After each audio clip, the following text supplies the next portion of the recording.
All right, everybody, and we are back with the final game. Oh my goodness, I hope everybody is as excited as I am. Before we go ahead and kick it off to that game, though, we did get a few donations in. Broken Dylan for that $1 donation saying, now it's time for the smuggest runner. Good luck, Fanto. Scotty with that $20 donation saying, take us home, Fanto. And then lastly, CDN student with that $5 donation saying, good luck, Fanto, hashtag Fanto love. And if you guys have not realized, the next game is Donkey Kong Country 3 by the awesome ThePhantomire. So without any further ado, we're going to go ahead and kick it off to you. Good luck and have fun.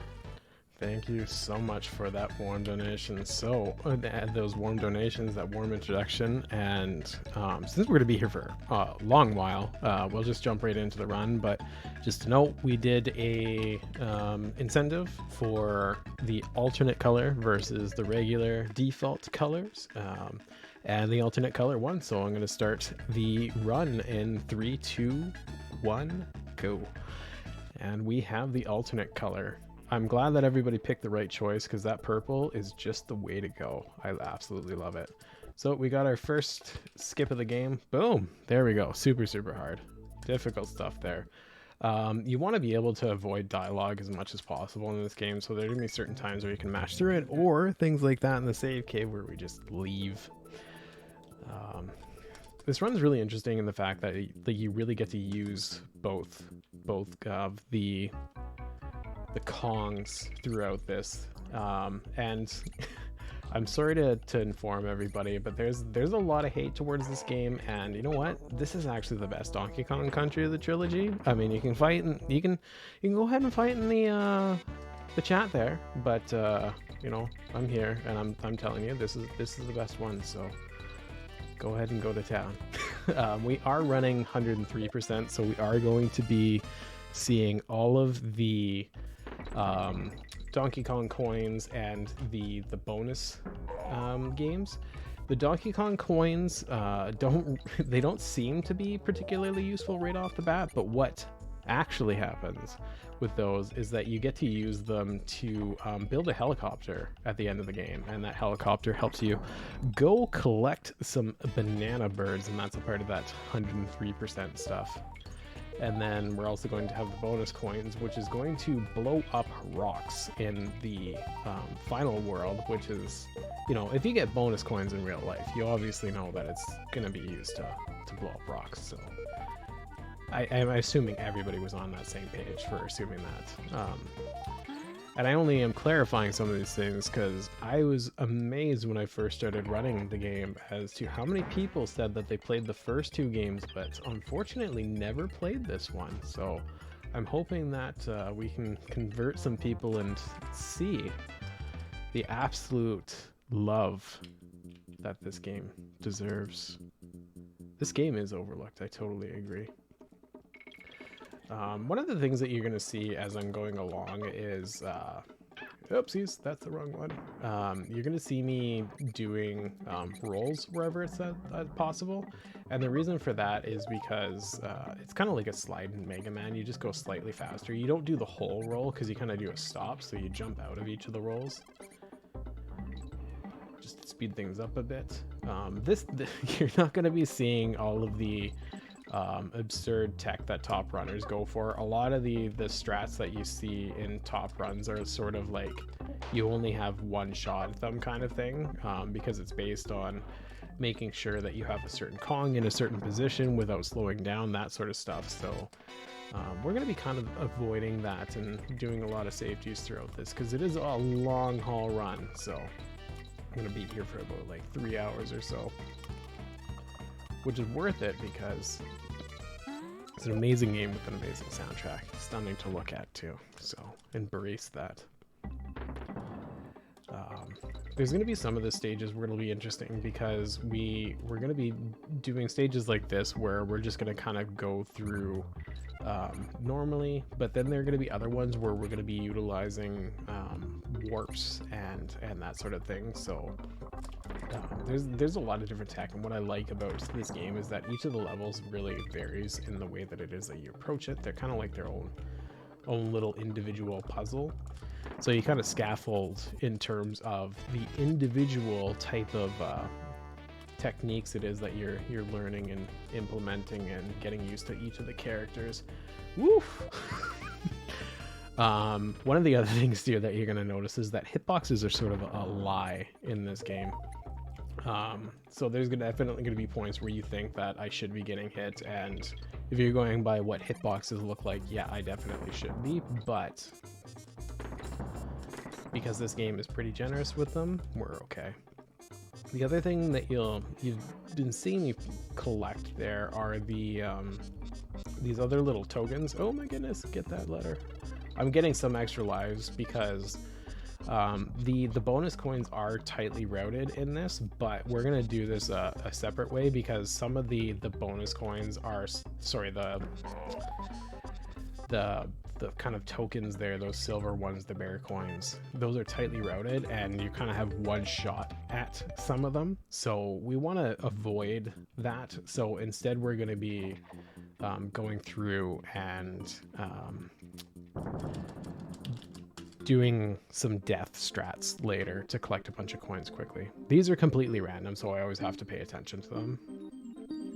The early ones are kind of free, but some of the later ones are actually really tough, and depending on how poorly they go, because my short-term recall is rough, we might just have chat kind of help with them. But it depends on what sort of patterns we get and where we're at with our estimate and everything like that. So far, so good. But yeah, we're going to see those bonus coins. The whole reason that it is that we're collecting those silver coins is because later off in the run, we are going to be buying some stuff. And the key thing is buying a couple of items near the start of the game. I was supposed to do this. There are two different ways that you can go through with the swordfish, and one of them is to just hold in A like that and go through quickly.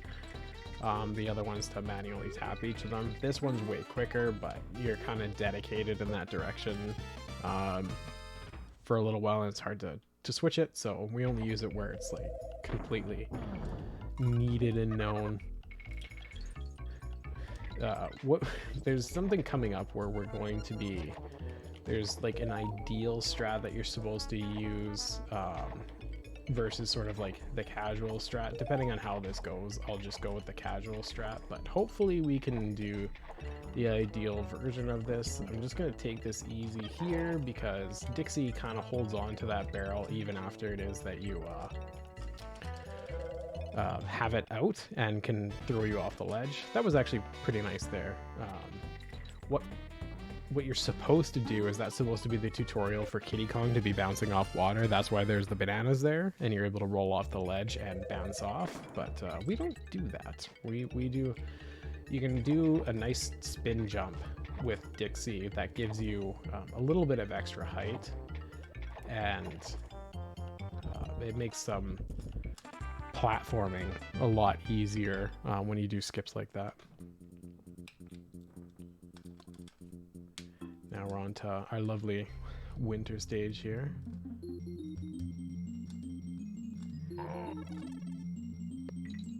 Ice physics are kind of interesting in this game, but the nice thing about it is that it kind of only really affects our enemies, because a lot of the times we're just going to be doing our short little spin jumps and kind of staying off the ground as much as we can. So it kind of technically affects us, but not really. We're just gonna take it nice and easy here. Yeah, see, hitboxes are weird in this game. I really thought I was gonna die on that one. That's why I had that sudden little heightened voice, that pitch shift there, because I thought we were gonna get bonked. And some of the instances like that minigame, it's actually not too bad because the bonus game is actually right beside you, and you also get to collect more of the bear coins. So that would have saved us some later grinding and been safe, but we don't exactly want to be wasting a whole lot of time here. My aim, based on my practice, is to actually PB here during this event, so hopefully with the hype and the support of everyone, we will We will do that. We'll try. We'll try our darndest. Whoopsies. Yeah. So now we're just gonna not take it risky there. Let Kitty get some action here. Finish some levels, not just have those purple flags kicking about. We are not going to do this stage the ideal way.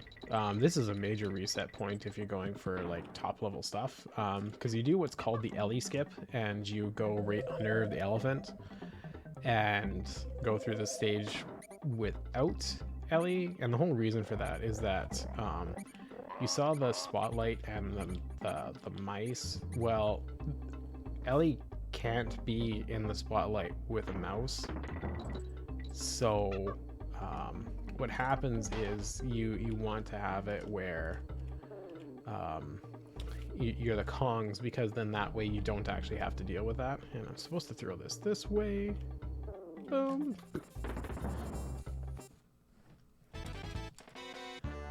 And there we go. And oopsies, that's not what you're supposed to do at all. So we're gonna go back. I just really don't like these bees. I have an axe to grind with them, especially when leg takes me out there. So, woo!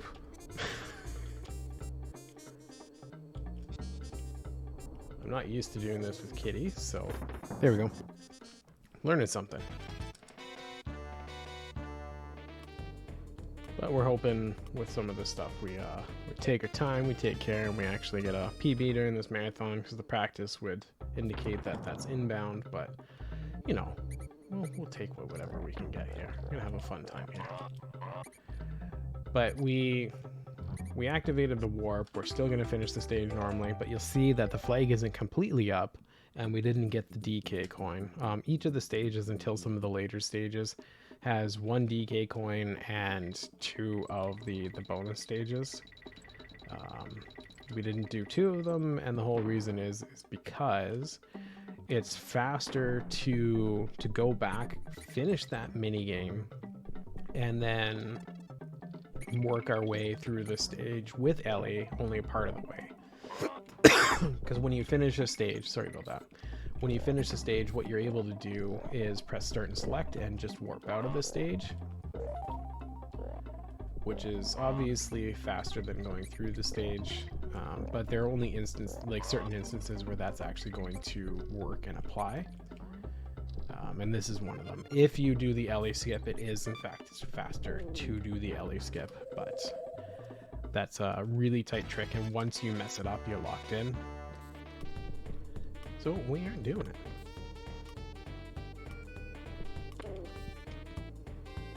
Oopsies. There we go. Now we have a DK coin just around the corner, and then we're going to be done with World 1. Well, other than the boss. We can suck the barrels back, and then boom, we're out of there. Going on down to the boss. Boop. Hopefully we can kill this in 2 cycles. We kind of run into the boss. This is where it is one of the main praises of this game. I really do love the bosses, because each of them is kind of like a creative puzzle that's very different from the last. There we go. Nice. 2 cycles the way to go. You kind of do a slight diagonal jump with that. Otherwise, you're like casually, what you're doing is throwing each of the beetles into the big barrel's mouth. There we go. Now we're on to the next stage. This World 2 is not too bad. One of the stages we are going to see twice, and the reason for it is that the race level is really difficult to get in 1 cycle. Like, I'll try and go for it, but odds are I'm just going to be doing the stage twice. If I make any mistakes, then I'll pause and either go collect everything or beat the time, depending on what trajectory it is that we're on.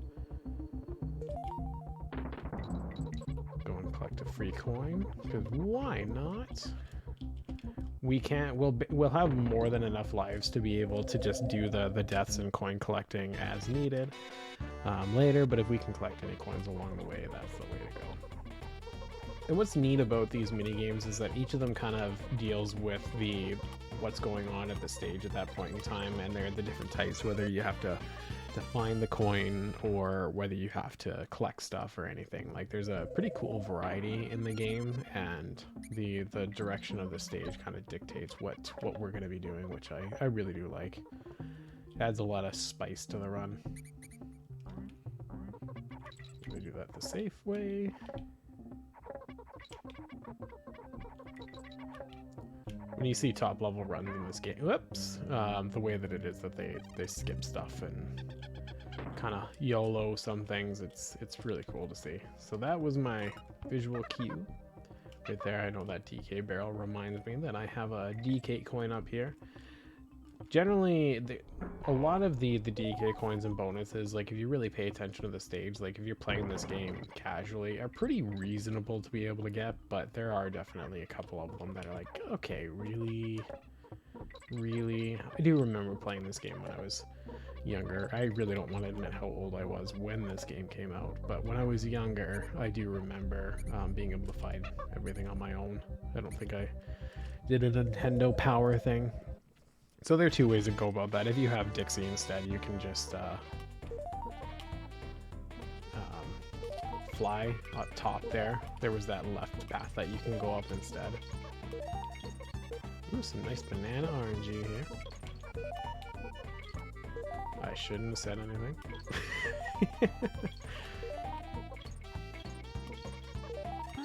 Okay, not too bad.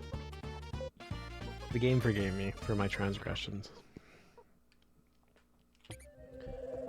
Main thing is that we really do want to start this next stage with Kitty, because Kitty's like the only way that you can actually get through the race stage and collect all the bonuses and stuff like that. So we do want to make sure that he's up front, because the timer doesn't stop when you're switching, so you got to be mindful of that. So like I said before, even though there was the tutorial for the skipping earlier, the skipping is first really like essential here.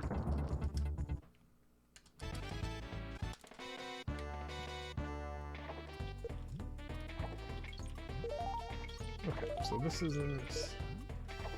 is lining up to be an okay start to hopefully be able to collect everything and then also beat the time. But like I said, we'll go for it, but if we don't get it, then we'll just beat this stage twice. It's definitely well built into the estimate, beating this stage twice, because it's tight timing. I think generally, like, for someone at my level, you might have like 2 seconds to play with being able to collect the coin and being able to beat the time at the same time.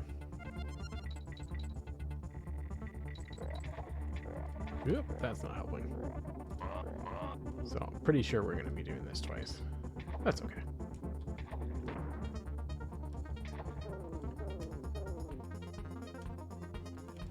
There we go.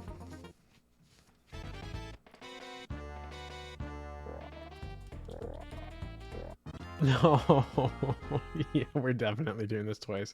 So we're collecting everything now. That happens. It happens. We're already on the path to collect everything, so may as well just keep going with it. I should have rolled into that enemy. That Bash the Baddies is actually, surprisingly, for one of the earlier things, kind of one of the scariest things for me in the run. Because hitboxes are, as somebody said in chat earlier, kind of a suggestion in this game. And you especially see that with the bees. There's going to be some fun stuff that we do with the bees or hornets or whatever they are. I don't know their actual, like, in-game name, but those things have bizarre hitboxes that we are definitely going to exploit. Okay, so we're just going to switch Kongs here, just to make sure that, because our goal is here to jump back over this now that we're kind of committed to not doing this ideally. Oops. to switch to Kitty and then do the bounce. One of the other things that you can do in this game is a mid-air roll, which is very easy to do on these lower water parts instead of doing the bounce off the water. And the whole reason I switched to Dixie is so because Dixie can't get up there, only Kitty can. Oh my goodness. So what we want to be able to do is line things up so that we ensure that Kitty's alive, because it's much harder for him to to be able to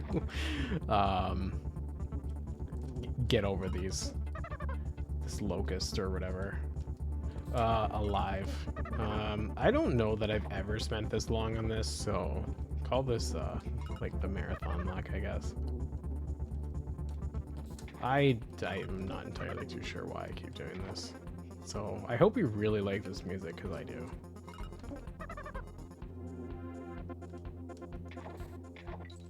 Okay, we're over. It didn't look pretty, but we're over. Okay, so now we've collected all the bonuses, and we'll be going back through the stage because there's absolutely no way that beat that 115 time. It was nearly double. No, it was over double. Never mind. I can't even say it was nearly double. So now we're just going to focus on the time. Easy peasy. We only have one to worry about, it's not too bad. So I appreciate that I was talking about a 2-second buffer to be able to do everything all at once, and then went over a minute over. But that's how it happens sometimes.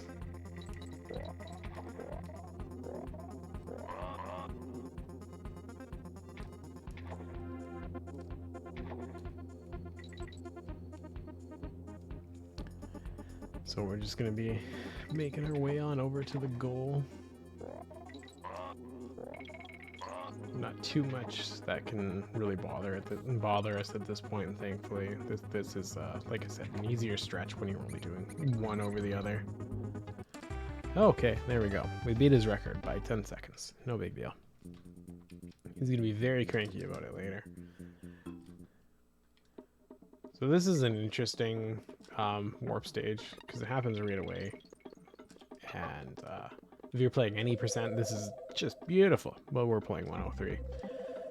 The whole reason that we're doing it this way is because it's right at the start, and it avoids us having to climb all the way to the very top and jump through this stage.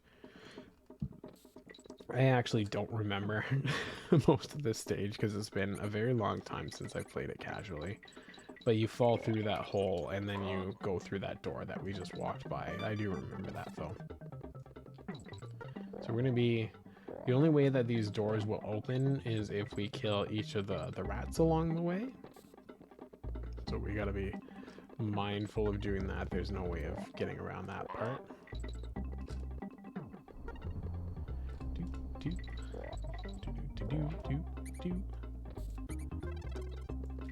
Oh my goodness, Mr. Barrel.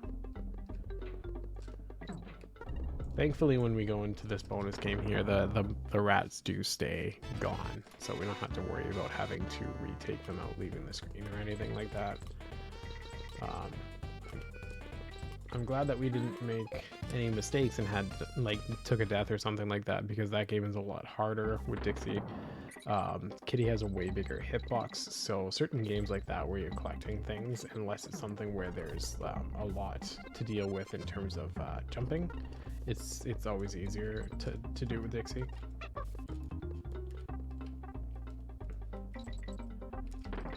Back-to-back bonus games.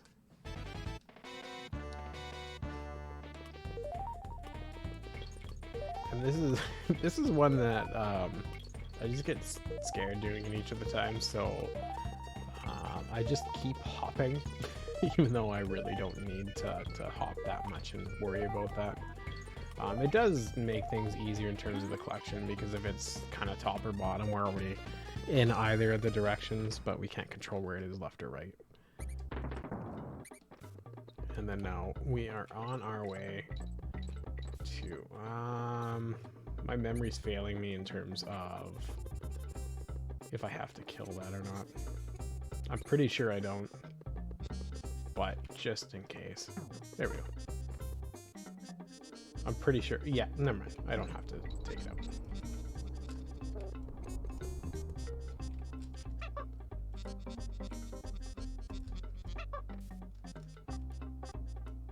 The marathon nerves.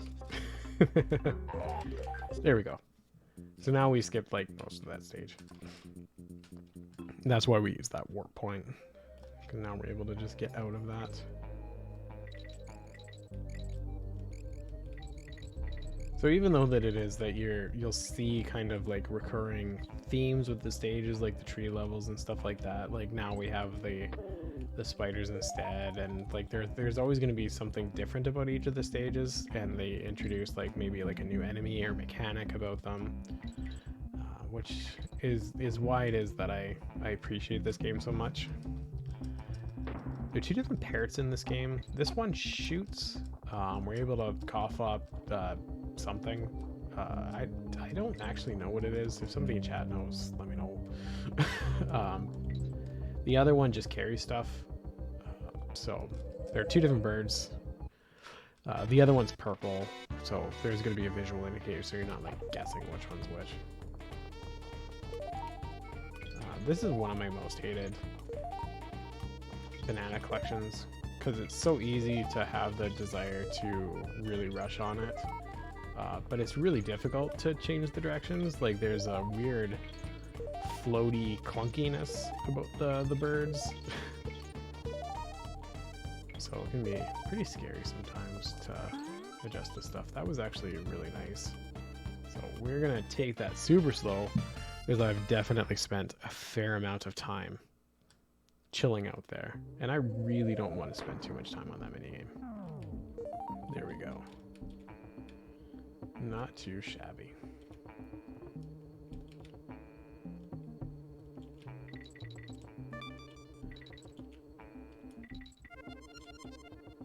We're gonna be. Oh no! Oh, that's not good. I just wanted to collect a coin. That's okay. We will get Kitty back. But the whole reason that we are doing this is because, like, I want to be able to have Kitty here so that I can do this jump and get this coin here. I can't remember if like how it works in terms of not switching Kongs there. I always switch Kongs because Kitty can launch it in there, but I always have it bonk the top of the thing's head, so you can't actually collect the coin. So we're just going to avoid that entirely and just take it nice and safe.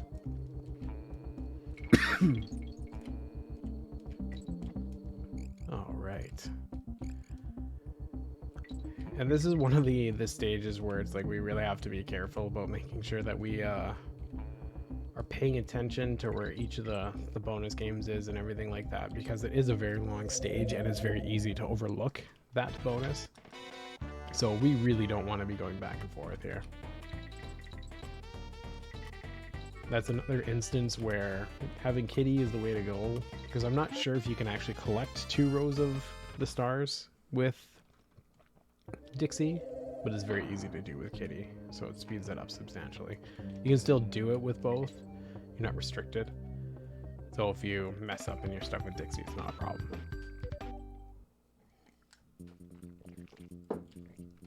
So the whole reason we beat the time there is so that we could get this bear very cranky, have him knock down this log, which we're going to use later.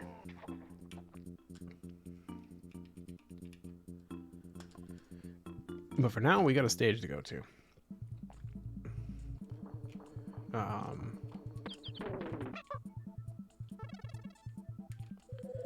There we go.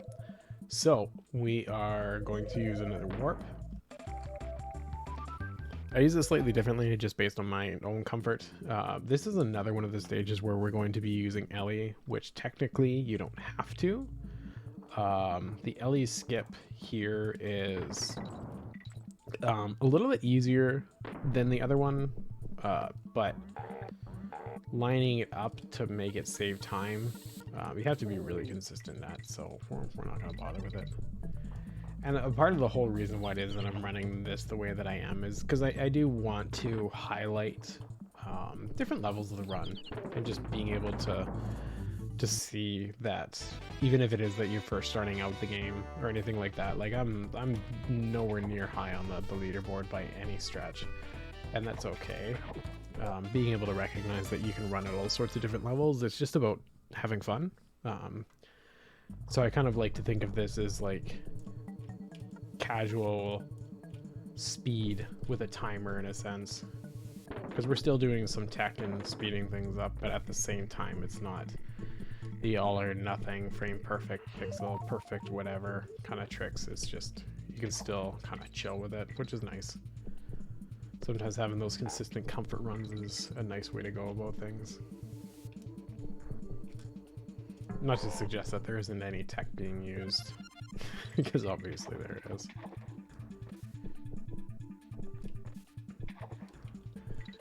We do have to watch out for those piranhas down below, but it's not like, not too difficult. You can avoid most of the pits and not have to worry about them too much, thankfully, if you time the way your jumps are. So we go boop boop, and then use the momentum, go down to that bonus coin.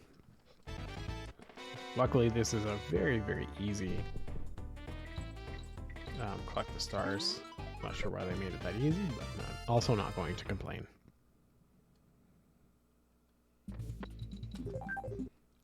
And I'm also realizing that I'm getting blamed for people not having pizza in chat, and I want to say I have nothing to do with that. It's technically faster to warp out of that stage and then go back down.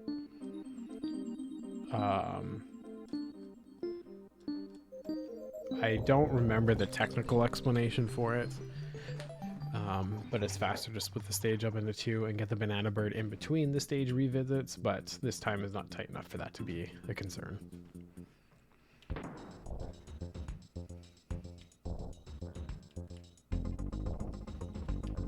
Uh-oh. Made a mistake here. There we go. GOC crew had pizza. Nice. I'm jealous of the pizza. So you see that this is very different from the other boss. The ideal way to do this is actually with Kitty. We're definitely not going to do it with Kitty. The timing of that is really awful, and it's a very, very scary boss. So we're just going to take our time and let it shoot these things.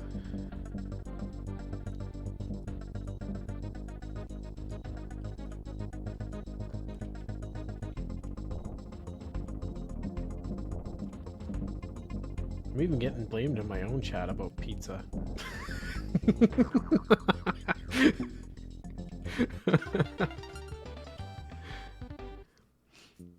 My goodness. Can't escape it. Okay, so now that we finished those two stages, you notice that we got an item there. That is going to be used for our next upgrade here. Oh, good. I'm yeah. So Carter's backing me up in chat there. They understand the pain. It's definitely very possible to do with Kitty, but it's tight, and the spider is a butt. So we just avoid it. So we get mobility upgrades on the overworld. That's the whole part of killing each of the bosses. These worlds we're going to get skis to be able to get like a skidoo type thing. Or sea-doo. I don't know. I'm not an outdoors person, so I don't know like what's the thing. I'm guessing sea-doo since it's on the water. Might be in the name, but we don't know. But our big goal is to get a helicopter. That's why we're collecting all those bonus coins. Get ourselves a helicopter.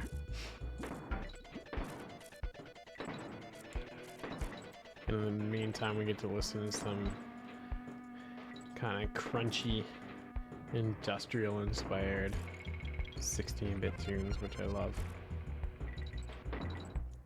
Okay, so we're gonna take our time there. Woo! That was almost really bad. Get our first bonus here.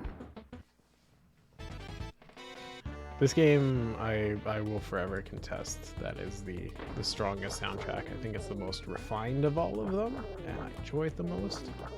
I get why people like others, but this one is... There's a reason I'm running this game over the other games.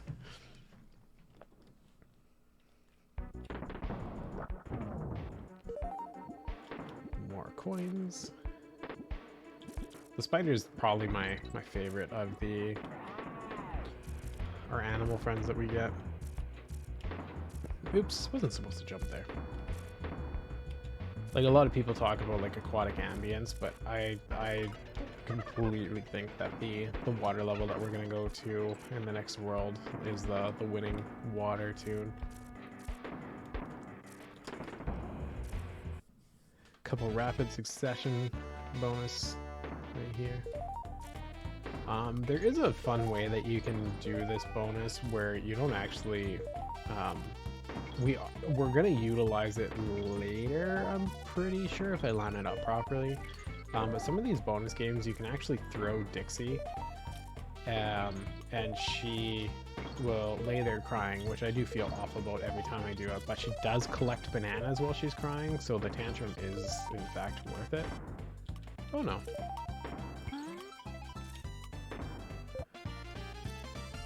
If only we could control RNG. Yes, Donkey Kong Country music is, in fact, wonderful in general. For me, it's one of those things, it's like Mega Man music, where, you know, you can have your preference, but you can't really go wrong.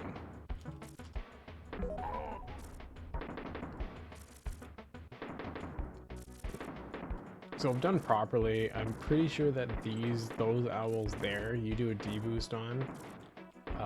They're projectile, and when you do, you get launched up to this rope a little bit earlier. But if you'll recall correctly, I did in fact say that I was very scared doing all of this, and am only okay, so we're only going to get so risky.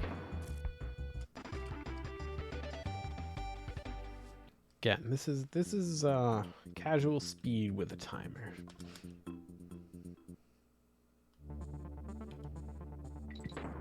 It's gonna be one of the worst stages in the game. And also a point where we can wind up collecting a lot of coins depending on how poorly I do. Hopefully we get this first try. We'll say that this one's gonna be the marathon luck where we go in the opposite direction, where it actually works in our favor. Okay, I was supposed to be up, but that's okay, because since I had both Kongs, I could just death warp up there. Not warp, but kind of like deboost up there. Because you get a little extra height whenever it is that you lose a Kong, which you can utilize in certain instances as like essential in the run, which is actually kind of, it's an interesting piece of tech. Not too many games use death in that capacity, so I really appreciate the creativity that goes into it. We're going to be going into one of these pits. It is going to be deliberate because there's going to be a little banana, and that's going to be our visual cue to indicate that we're going to a minigame, which is right there.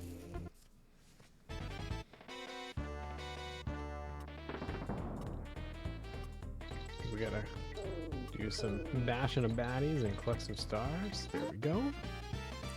And now the last little stretch. Thankfully we don't have to do anything funky with the DK coin in this stage. It's just after we're done with that section, that was scary. Very scary, very scary.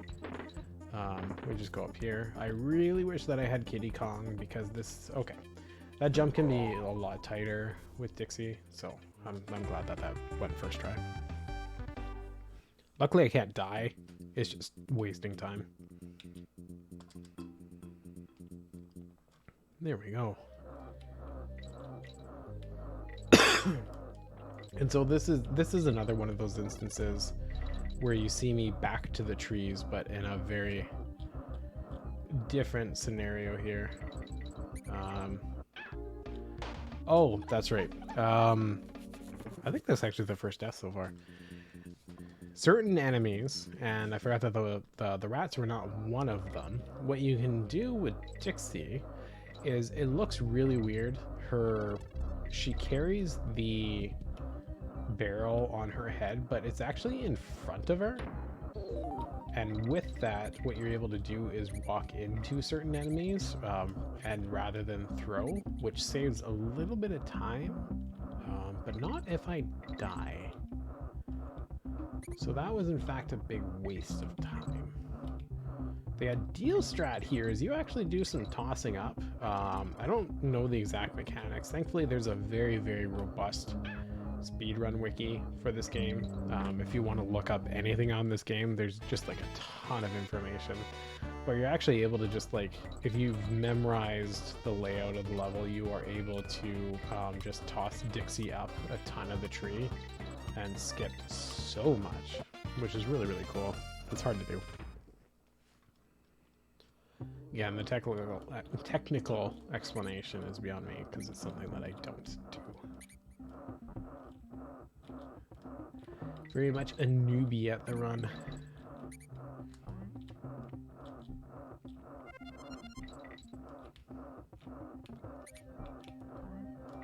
Oops. Oops. Did I get the checkpoint? I don't. Okay, I did. Yeah, that was right beside it. Okay. Okay, we'll take that a little bit slower there. Because obviously that did not work out in my favor.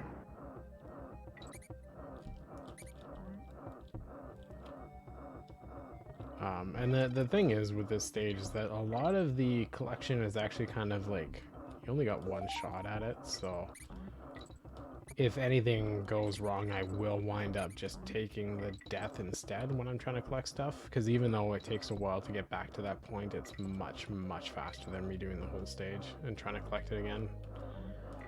Which is kind of like what you saw in some of the earlier sections where I death warp or something like that. Or do the pause select trick. I was supposed to collect up the barrel, but I messed up, so just utilize having both Kongs there. I wish it were the other Kong because Dixie's small hitbox makes this a little harder to deal with. But we're actually doing okay here. I often finish this game with 0 on the timer, so I'll take that. I always think that that's a scary section there. Maybe it's just a me thing, but I think it's can be quite terrifying. So we're getting our invulnerability again here. I'm going to go and collect all the bananas because, like I said, we're going to be doing some dying stuff. So there we go. Not have to worry about that. Take it a little bit slower.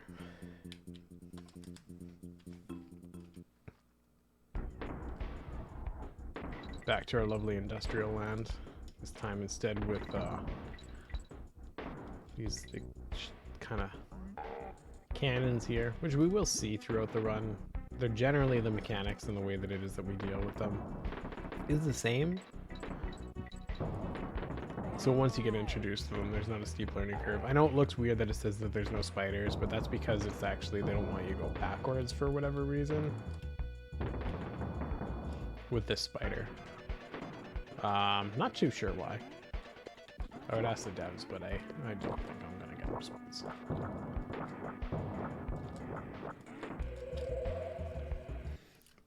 As you can see from exploding the TNT, the spider web is actually quite powerful.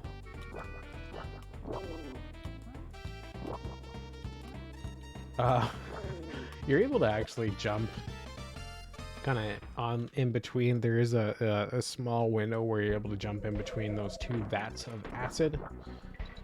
It's terrifying, so I don't.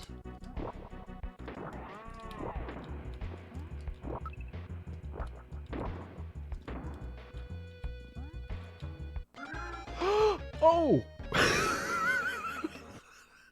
didn't know that could happen. So we're back at the start of the stage.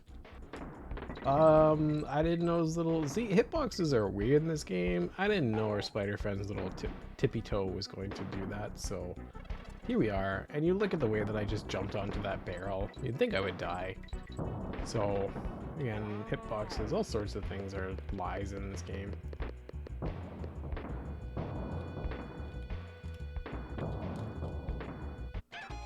We need to die again because of me screwing up throwing that barrel. I do need that spider to be able to collect that DK coin.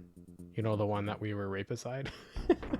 And I decided to let my tippy toe get in on a little bit of a TNT, or sorry, that was the steel barrel action. Regardless, the spider doesn't really know the difference, and it's kind of interesting that in a lot of the instances that there are those changes, when in reality you can't really touch any of them. You can bounce on some of them, but a lot of them you can't actually touch.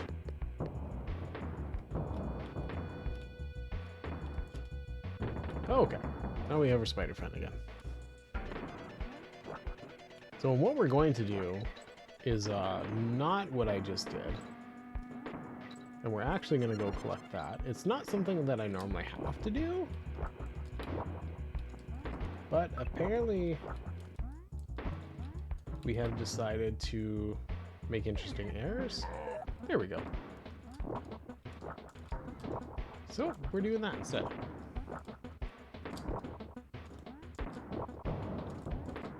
So you can see the TNT there, right beside the checkpoint. If we weren't the spider, we would be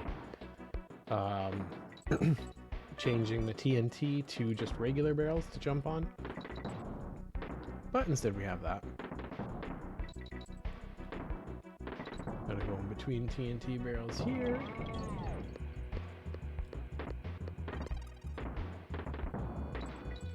And away we go.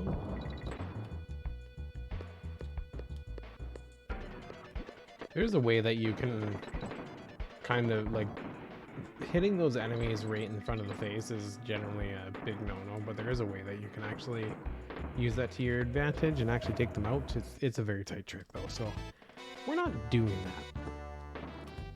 We've already had enough weird deaths. We don't need any more. Got it covered.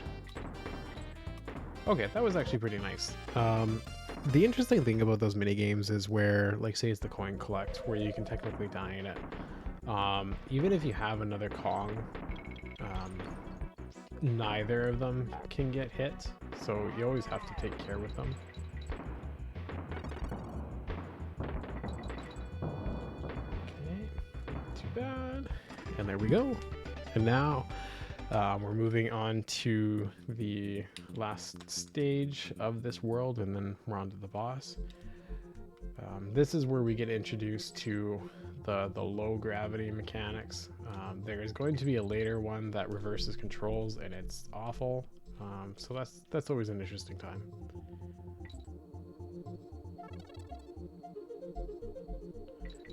You might have noticed, and it's a way to be able to tell like how things are going, like aside from the flags acting as a visual cue for you to be able to know, like, did I collect the right amount of coins, did I collect like the DK coins or the bonus coins, with the flag visual cues, is you'll know based on just a count. Because like say the DK coins, you get 5 per world. So if you're on the last stage and you have 14, you know that it's like, oh, I have a quick little visual cue to go back, which is nice. We're gonna try and do this without the parrot, but this trick is pretty tight. There we go. Okay. So the way I think you're supposed to do that, I'm pretty sure casually it's like the way to go is, you're supposed to come back here and flop over those things with the parrot, but we're going to avoid that. The whole reason being is that it's nicer to be able to just bounce like this as Kitty. this huge hitbox versus the parrot, and it takes so long to fly, so we're just gonna do this instead. I should have walked along the bottom at first and just collected along the way, but you know what? I really like that music, so let's just waste time. And that's just not me forgetting. Nope, not at all.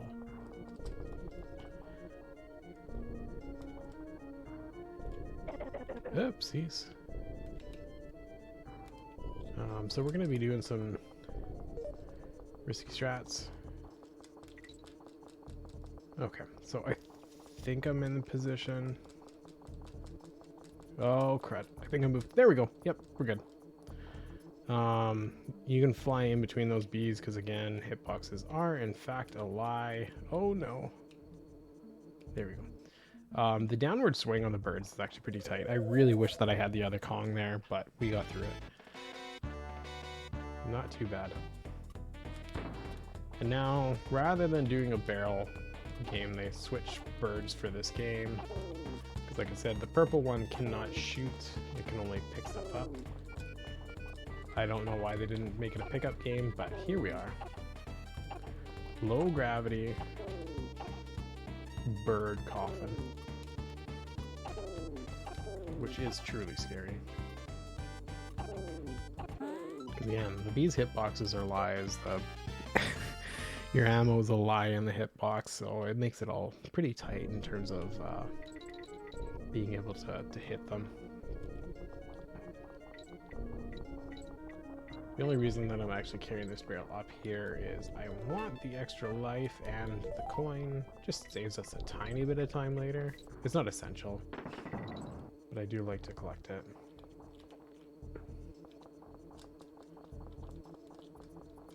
Oh no. Okay, we're actually going to take the barrel. I don't have my buffer Kong, so let's not risk it.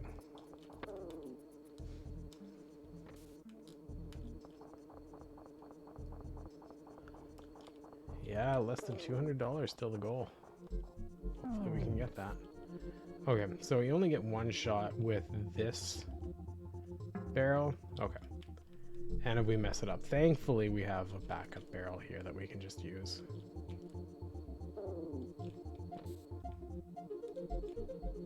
I'm used to using Kitty Kong here, so that's why we kind of threw it off a bit there. Not too bad. Not too long. A backup strat there. It's nice because this next little section, you do it super quickly. It's very scary, but we have ourselves a pretty nice safe strat to be able to go through this slowly and not have to worry too much. There we go.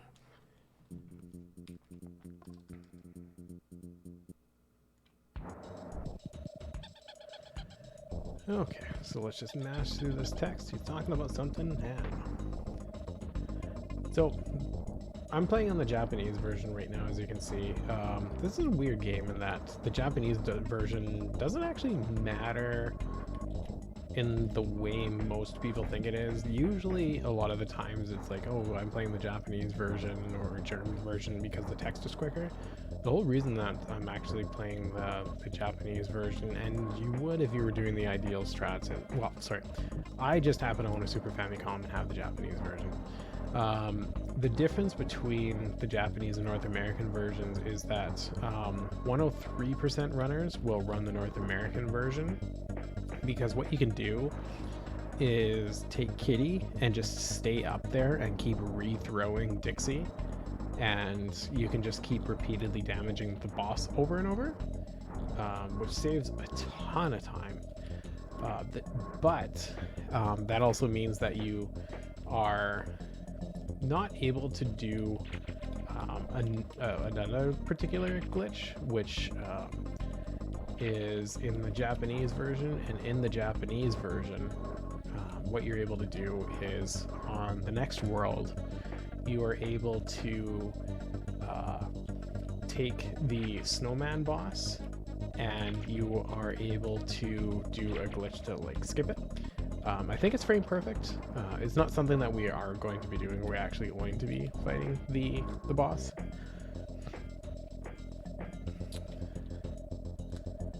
Okay, there we go. Oh, thank you so much for the raid. If you want to join in the marathon hype and contribute to game like a cancer foundation and support a good cause, you can also go on over to Strizer886's channel for the Game Over Cancer Marathon.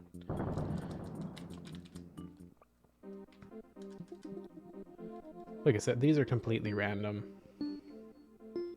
so I do have to pay attention each time that they're up. Thankfully, sometimes we do get very generous patterns like that where I don't have to think too much about them. I'm so glad that people pick the alt colors, because that purple, I love that purple. For anyone who's seen my layouts or anything like that, you'll see tons of purple everywhere. So to me, this is the water theme. Everybody goes to aquatic ambience, but you know what? This one's no slouch either. Very emotional, very good song.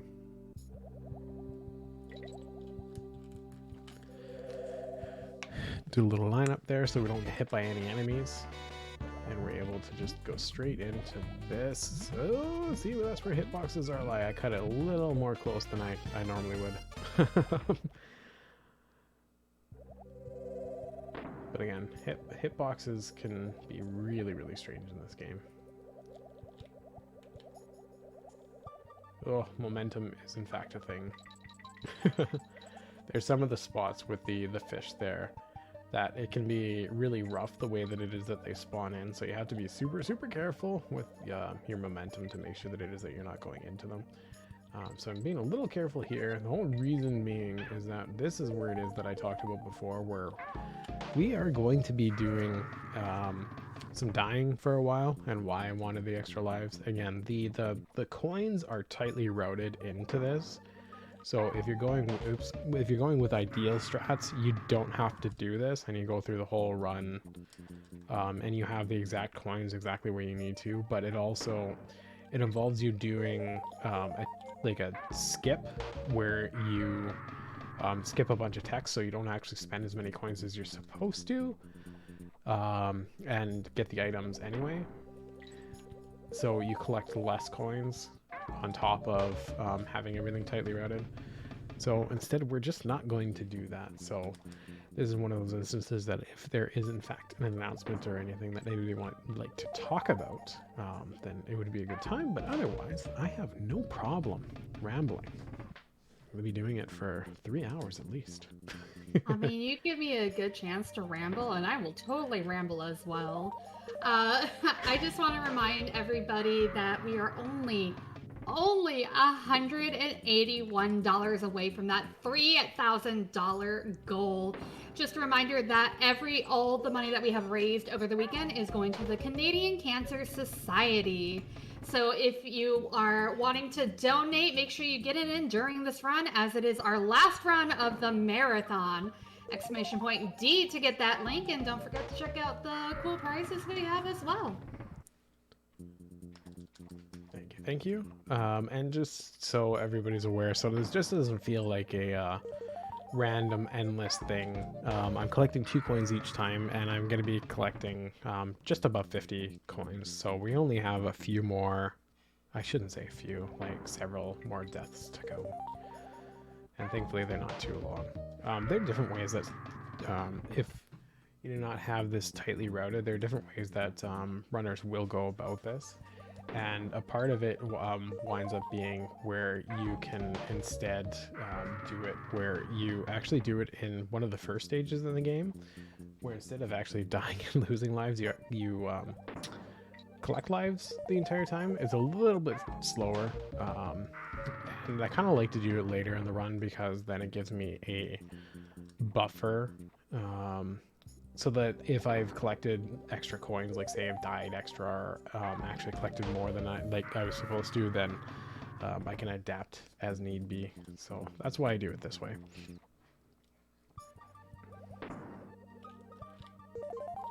So only a couple more deaths now, and then we'll collect a couple more coins before we have to do our big shopping trip, which I'm going to be going very, very slow on, because I have, at the same time that it is that you're able to buy a couple of key items for the trades in this game, which is exclusive to 103%, you can accidentally just buy a hint, I think it is, instead of one of the items. So you don't want to be doing that, because otherwise you lose coins and you have to go collect some more, which there generally is not. There aren't too many spots where you're able to do that quite effectively, other than like Cranky Kong's thing, but you need to spend coins to be able to gamble coins. So yeah, that should be enough of crying kitty for a little while, hopefully, so long as it is that I don't make a lot of mistakes throughout the run. So anyone who's not a fan of the tantrums, don't worry, you're free from them. Oh no, I went down too early. That's okay.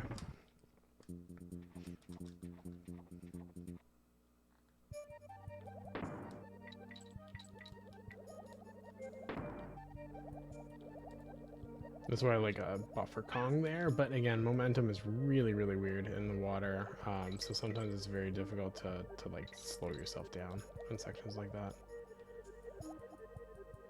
So you saw how long that took to switch directions from me swimming upwards, so... Ooh! Okay, well that gets scary and scary. I'm liking this less and less right now. But we do have a lot of backups available to us where we can save, and so the lives aren't going to be too much of a problem.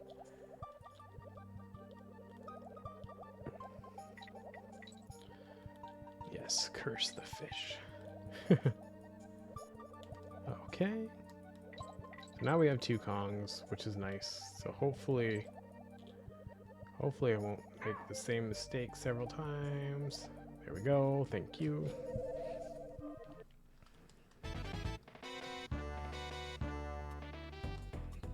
All to go to a minigame that's like super, super, super easy. You don't actually, like, again, this is another one of those instances where it kind of highlights how weird hitboxes are. Because you're able, so long as it is that you're like aiming in one general direction using your swordfish attack, you have a pretty generous hitbox of attacking, so you can see it in instances like that, so you're pretty safe generally. And thankfully now we have increased mobility, and it just makes what would otherwise be some very scary spots pretty easy.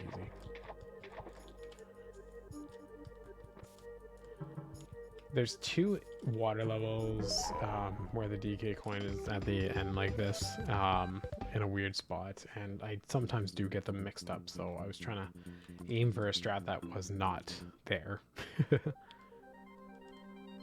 here's our first waterfall level. We will see more of them, and hopefully this is not a water level where I forget where I'm going.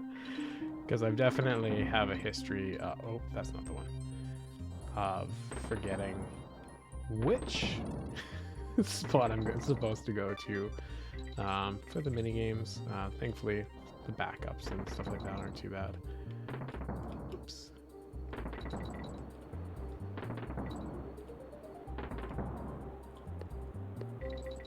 I'm hoping that I didn't forget it. Now that I've said that I could be forgetting it, I feel like I've forgotten it.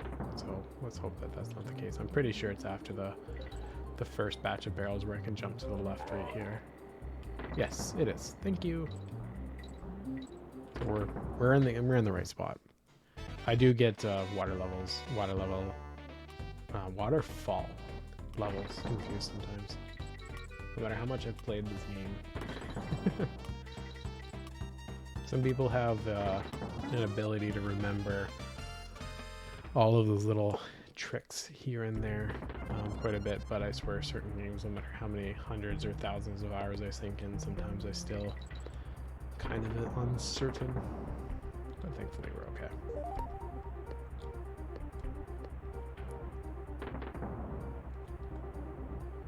just wanted to collect that easy coin, and I might collect a couple other ones along the way, because like I said, there is a chance that I could wind up accidentally buying a hint later, which is a problem, because it does waste coins, so let's not. In this instance, saving, like, keeping the bird the whole time is not necessary. I do it because I like to do it. It feels like the humane thing to do. But it's not needed in this. Oh, and I killed them both. Sorry.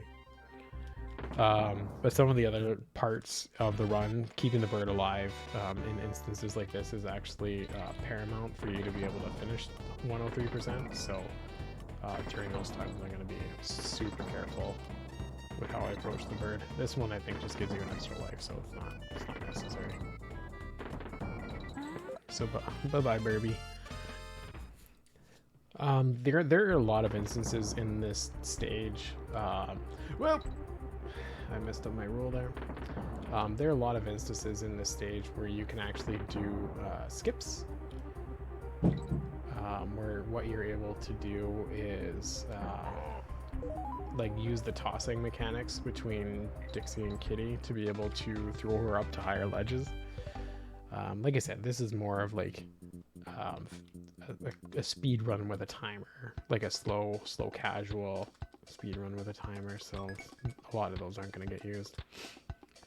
We're going to save our little GOC file there just in case. This is a marathon, so let's be safe about it. We have the coin amount, so we'll make sure to be safe about it. This is one of those stages where you can finish it with either Kong, but for me, Dixie is a must. Just as the safety, because dealing with all of those TNT barrel things is very irritating, so let's not.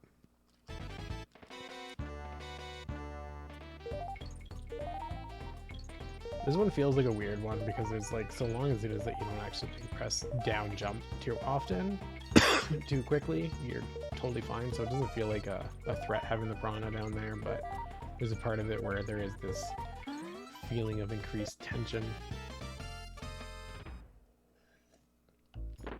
because of the potential of pain that likely won't happen.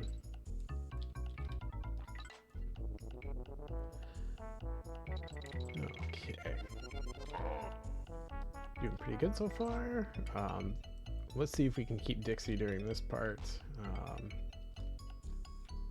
gonna try and time it. Yep, there we go. I timed it. I was a little bit safer than I needed to be. I do really want both Kongs as much as possible, unless there is a particular reason to be able to get rid of one of them. And in that instance, I especially wanted her, because it's a very nice backup having her on some of these mini games, and that's certainly no exception.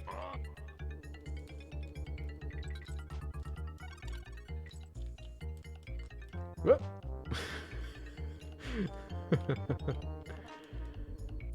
I always like to make my my chat clench up a bit, make sure everybody's perked up and awake, and instances like that are the way to do it. Give people a little bit of a taste of death. There we go. We have a coin. Not doing too bad here in terms of timing, actually, thankfully.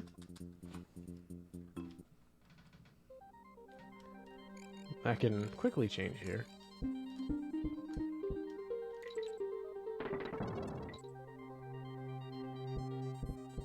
Whoop. Dixie can't hit those enemies at all. Kitty can, but only with a jump on the head. So that's something that you have to keep in mind when you are playing this game. Dixie will bounce off of them, whereas Kitty can actually take them out. Otherwise, you have to use barrels.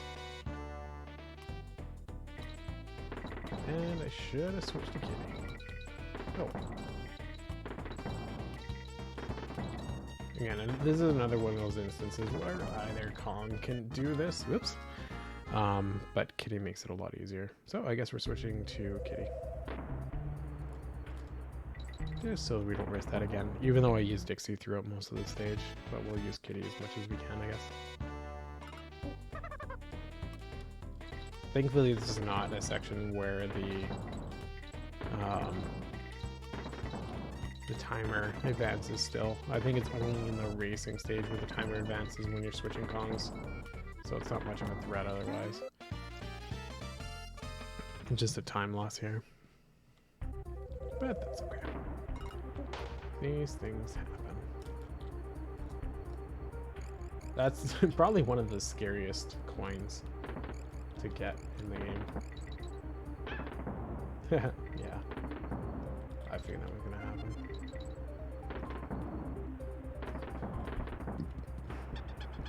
We're gonna be switching to Ellie soon, so thankfully those birds, those bees aren't gonna be as much of a threat because we're actually gonna be able to take them out, and we're gonna be able to bounce off them. The only reason I get the water here is because I really like seeing the animation of Ellie facing the screen. I don't know, I think it's cute.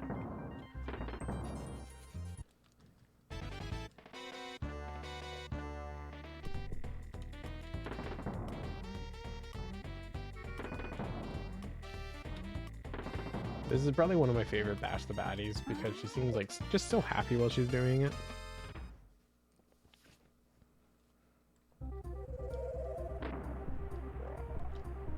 Oopsies. Oh my goodness, I disagree. That's okay.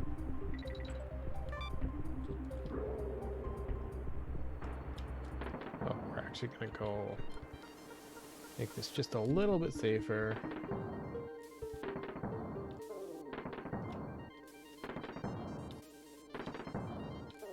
And apparently completely missed the entire time. This is the one where it's like especially crucial because you go past these bees twice. So I'd rather just not deal with them at all. And we have our backup Kong.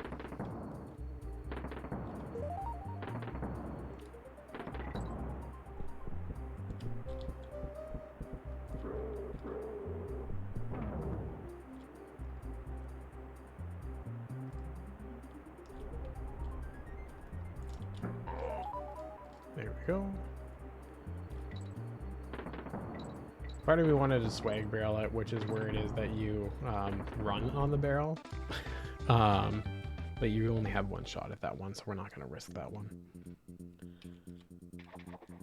We will risk a later one, because it's really, really fun. And you do have second chances for it. There's just something really fun about it. So this is an interesting stage. Again, this is where I really think that this game shines, is because now we have like sort of like another puzzle, like a new mechanic. We only see it once, but it's not too far-fetched. Like it's not something that you can't just adapt to. And we have to keep this fish happy, only feeding it fish as opposed to the spiky things. And if it gets too hungry or it eats too many spiky things, it will attack you. Which I think is a fun little mechanic change here.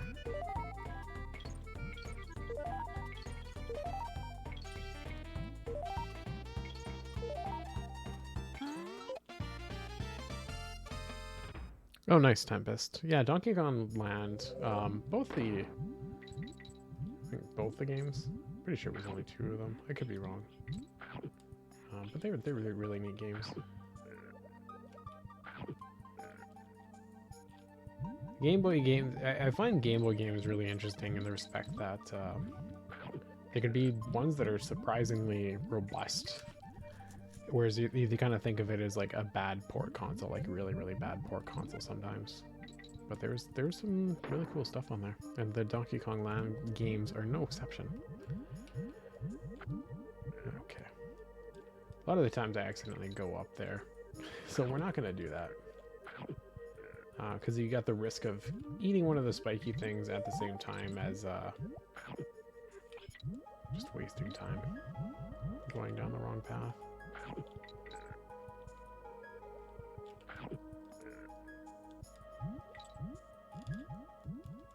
We don't. Luckily, you have a little bit of leeway in terms of accidentally biting things. It's only when he gets to the he or she. I'm not sure.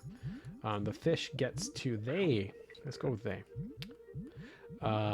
They get to the red stage. The pink stage is totally fine. And at this point, we don't really care. Just get it out of the way because we do have a bonus and it resets the fish.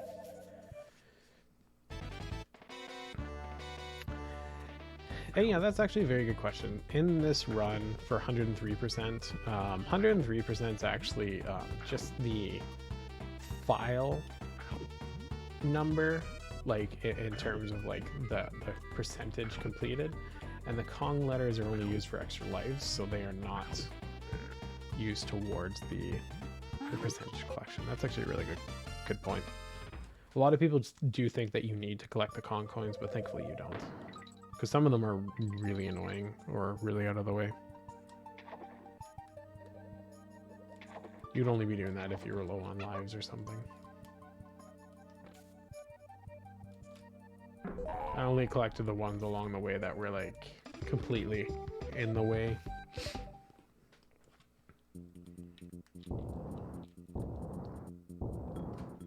So we just need our bonus coins, our Kong coins.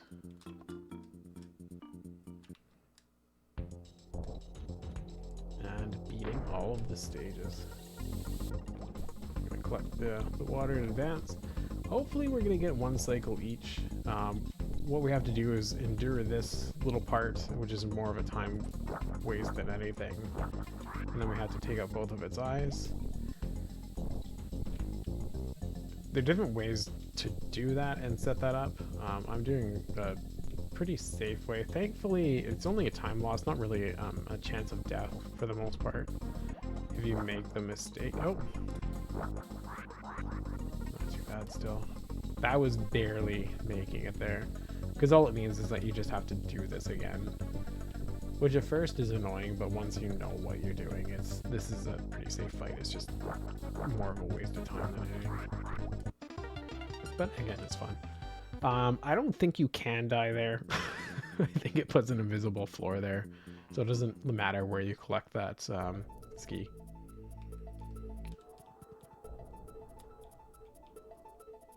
Okay, so now we're gonna go get another mobility upgrade. With our buddy here. And we're gonna be getting our jet ski. This means that we're able to go up waterfalls, go a little bit faster in the water. Really, really hoping that we don't spend an embarrassing amount of time doing this. You have to do some fast circles around this, and unfortunately... Okay, it still counted it. If you do it too slowly, it won't count it. But you do circles to spawn this world. I think the ideal strat is to actually do it later when you're coming down, but I just wanted it out of the way, so that it's just there. Okay, now we're on to the ice world. 4 down, 4 to go. Any percent would actually end in 2 more world, like it at the top there. But in 103 we have that extra world that I just spawned. Any percent wouldn't go there. Because you do fight King K. Rool twice.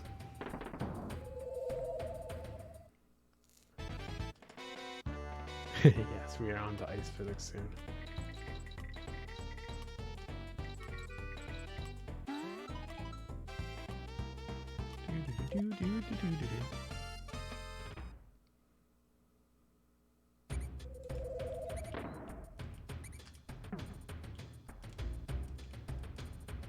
Oopsies.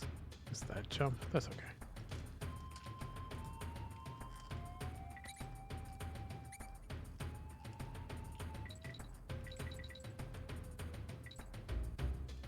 Whoop. Some of these spots can get scary. That's no exception. I really was cutting that a little too close, which is too bad because it's really nice to do this section with Kitty. This is a very weird barrel to get. Okay, because you kind of have like a residual hit point Thankfully, Dixie is actually better at climbing, so there is a grace in that. Making that very silly mistake.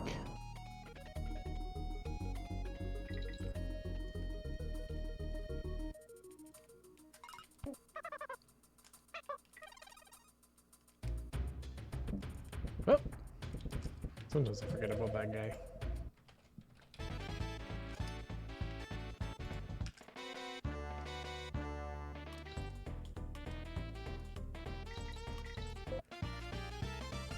So there's some interesting mechanics in terms of switching for the like types of find the coins that you get, and that's definitely one of them.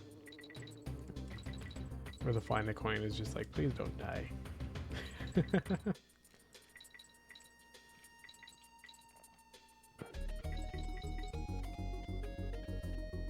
Oopsies. That was way tighter than I'd like it to be.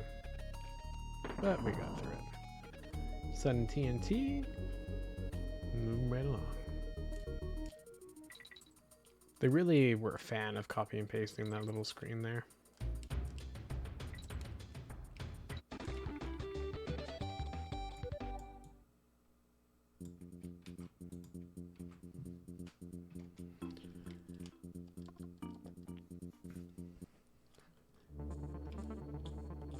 Okay, so we're gonna do this the safe way. There we go. I don't want to have to revisit the stage. You're supposed to shoot the barrel down there. There's another strat where you can like kind of spin under it, but it's very annoying. So we're not gonna do that. Instead, we're gonna do things this way. There we go.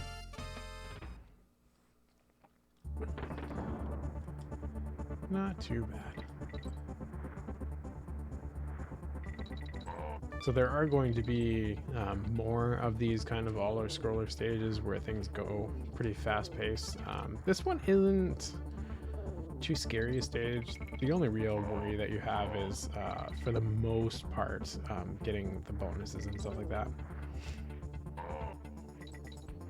Sorry, getting the bonus is the later ones where it gets like super terrifying. Oopsies. That's the wrong one. Oh, and I'm now realizing I didn't spend the coins when I was supposed to. So after this, we're gonna go save and we're gonna go collect coins.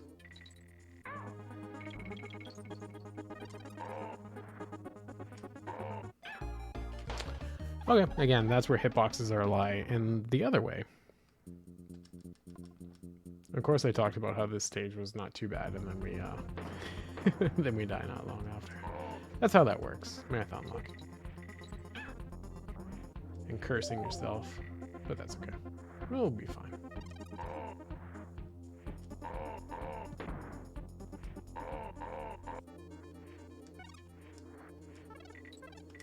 Thankfully, they're pretty generous with that those arrows and letting you know that it's like, hey, don't forget that it's this cabin. Up, down, up, and there we go. And I agree with the Zuma. I think Donkey Kong Country auto scrollers, like if you're talking auto scrollers in games, especially speedruns, Donkey Kong Countries are definitely like the best amongst them. They're the ones where I'm never particularly bothered about doing them. Okay, so now we're gonna do the item collecting that I forgot to do, and the whole reason that I was collecting money the whole time. And we'll save just as a backup, just in case. Because we're in a marathon, we don't want any surprises or anything like that. I do have a backup save file, actually with the incentive colors. So, oops, wrong thing. So if it were to come to it, we do have a backup available. Okay, so first we're going to buy the mirror, and the whole reason that I'm scrolling slowly is to make sure that I can't read Japanese. I just want to make sure that I see 5 and 50, because then I get the mirror and the seashell, and I get the items that I need to for later. You're supposed to get that at the same time as your jet ski, but we forgot. Oh my goodness, wrong direction. We're going back in. We just really like entering this world, so we're just gonna keep doing it over and over. That's gonna be the rest of the run. Fun story about this with the N64 in the background. There's one of the Super Mario 64 songs that actually is like remixed and played in that save cave. And I remember my wife was playing that song one day, and I was like, "Wow, it's that song from Donkey Kong Country." And she was like, "No, it's Super Mario 64." And I actually don't know Super Mario 64's music that well. So to me, it was the Donkey Kong 3 song because that's all I had really played. So I was actually kind of confused when I found out that it was supposed to be a Donkey Kong song. I can't remember what it's actually labeled in the sound files.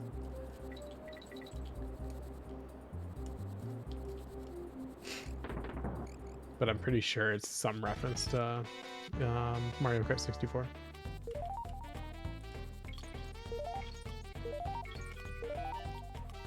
This can be one of the most annoying... No! Mini games. Because it takes long to do, and then... No! My jump gave out. No, now I need to get the Dixie back. Get back here. Oof. Just a comedy of errors there.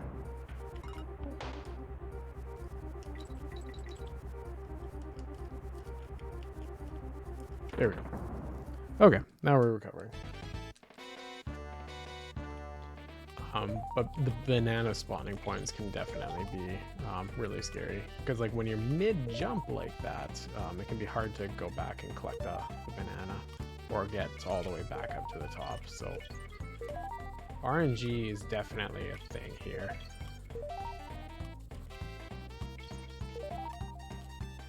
Oof, being particularly cruel here.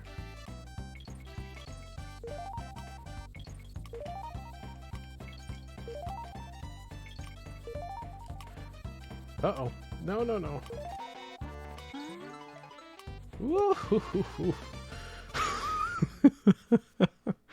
That was not what I wanted it to be, but we're here. We got through it.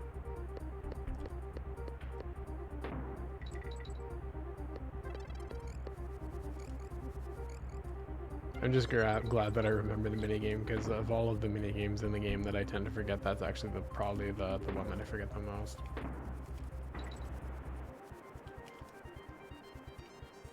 So depending on which Kong it is that you use, you actually approach that spot a little bit differently, because Kitty, I mean, not all of the time, but generally, like from a casual perspective, because Kitty has a bigger hitbox, so he's able to just jump and hit that barrel in time, whereas it's a lot harder with Dixie to be able to hit that barrel in time, so you have to do that jump back.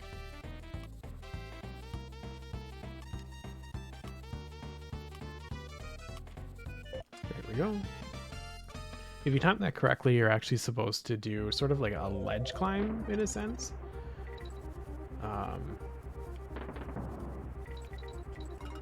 Okay, so we're gonna try this trick.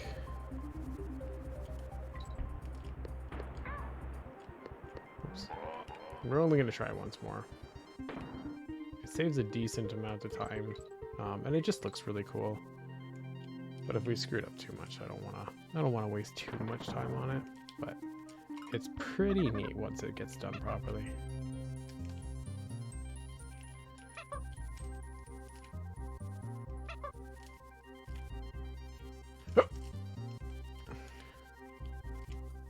Okay, one more try.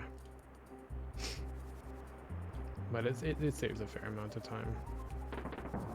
We almost had it there. Last try. It's a really weird thing because you have to also aim Dixie kind of like back, and you have to control the height of her at the same time. Like it's pretty tight. So we're good. We're good. Skipped a lot of that. Probably doing it the way that I did it wasted more time than it saved, but we got to do it.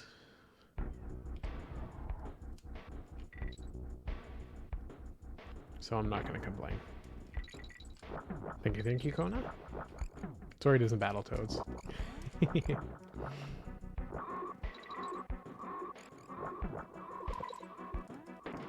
Oof.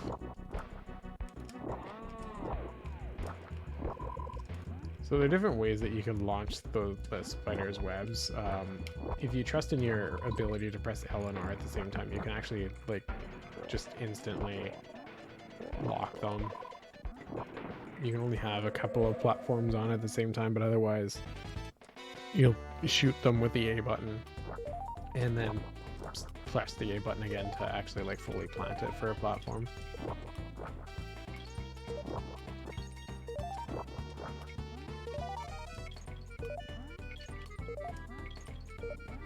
It's a very, very useful kind of power in this game.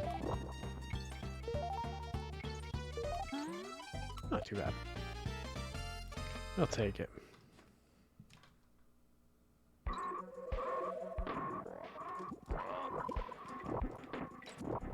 If you do use the web right next to a wall, it actually instantly makes a platform out of it, which is really nice, which is why it is that you'll sometimes see me picking a wall and climbing up it like that, because you can press it at the same time as like you just hit the wall and it'll automatically set you up, which is super, super convenient. I would love to get that coin, but we don't need it right now. Oopsies. I was thinking of the wrong spot. That's okay.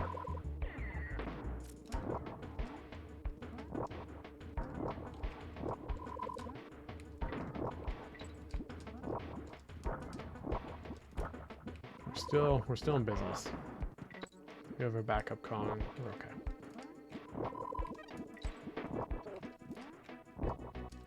And we're gonna be coming up very shortly on, I think, my favorite minigame of the game. Just because it's really different and it's super fun.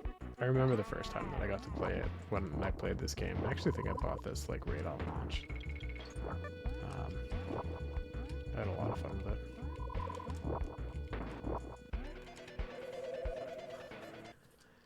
And it's because now we get to be what's been chasing us the whole time.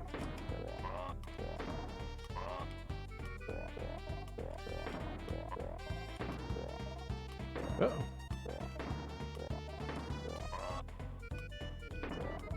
We do a Hail Mary shot along the way. That's not completely necessary, but it does save a little bit of time if you do get your shot in.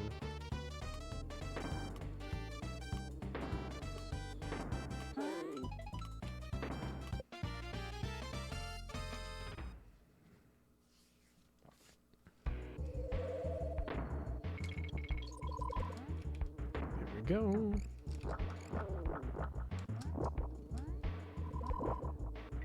Now I can't remember which Kong I have out front, but I'm really hoping that if I die or anything like that, that I still have kitty, because it makes the getting the DK coin a little bit easier, at least for me anyway. And we only have one shot at it because right now it stops that from being there, and then we get the no spiders sign, and I find that throw just a little bit easier to do with Kitty. Most throws I find in general better with Kitty. So there we go.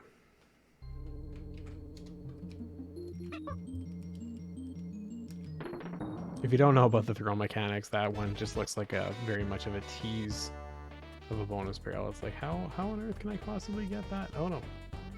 So what I want is to bounce on all of these. There we go. Not too shabby.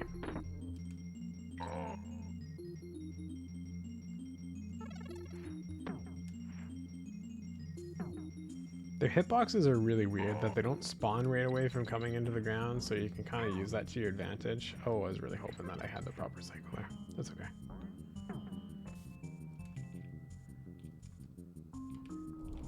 Just because. Let's ride the barrel for the tiniest bit. There's the last DK coin of this world. This is where I like having the backup Kong, and unfortunately I didn't there. Is what it is.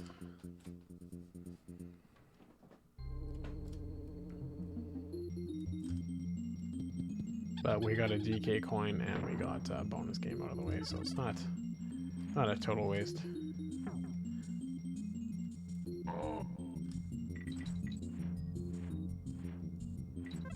This is one of the stages that if you're trying to like really learn how to speedrun the game and go through some of the strats proper, is one of the stages where it's actually really good to practice your kind of the equivalent of the Mega Man sliding tech, because you really get to see how to time it properly with the penguins. Because it's something that if you play the stage the same, you get predictable results.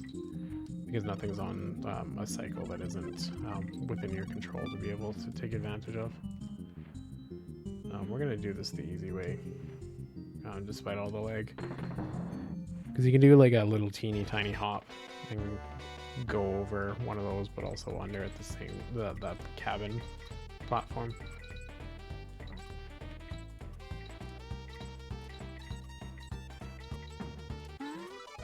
See what I mean about hitboxes being weird? By all rights, based on what you just saw, I probably should have been dead there with Dixie, but I wasn't. Not gonna complain. That's also where I like the buffer Kong.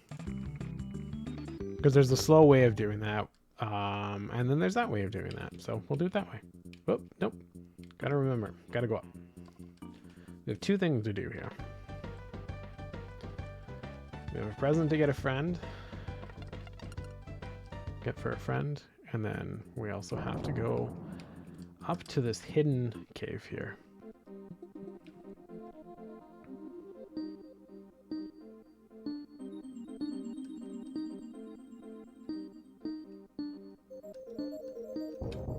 Okay, that was actually very kind to me. I'm certainly not going to complain about that at all.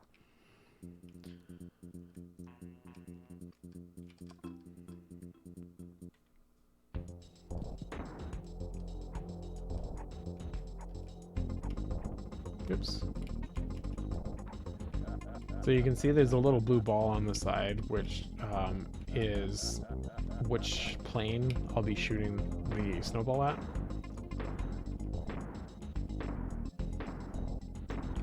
So we're gonna have another one of, we're gonna do this and then hit him on the bottom here.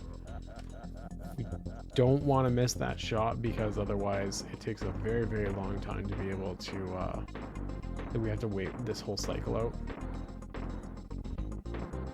So this is where we're playing the Japanese version. Technically I'm able to skip this boss, but I don't know how to do that and I'm pretty sure it's frame perfect, so we're not going to. There we go. That one's a really hard shot to get because he's not on the screen for that long. And you also have to avoid his shots, so that was actually pretty good. This part's fixed though. The other parts are random, but this part's fixed, thankfully. We're gonna make sure that... Oh no! We're centered so that we don't have to miss that shot and do this all again. But you know what? I really wanted to just prove the point that this is in fact fixed in the same pattern every time, so that was intended. It was intended, I swear.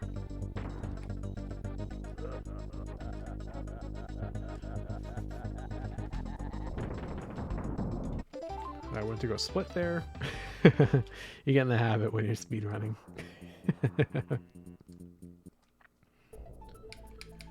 Okay, so now we're gonna go visit this friend here, get ourselves a wrench.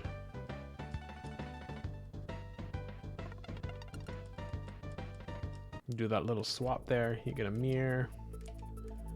We're gonna go get a wrench, and the reason for that wrench is for that broken lift up above there.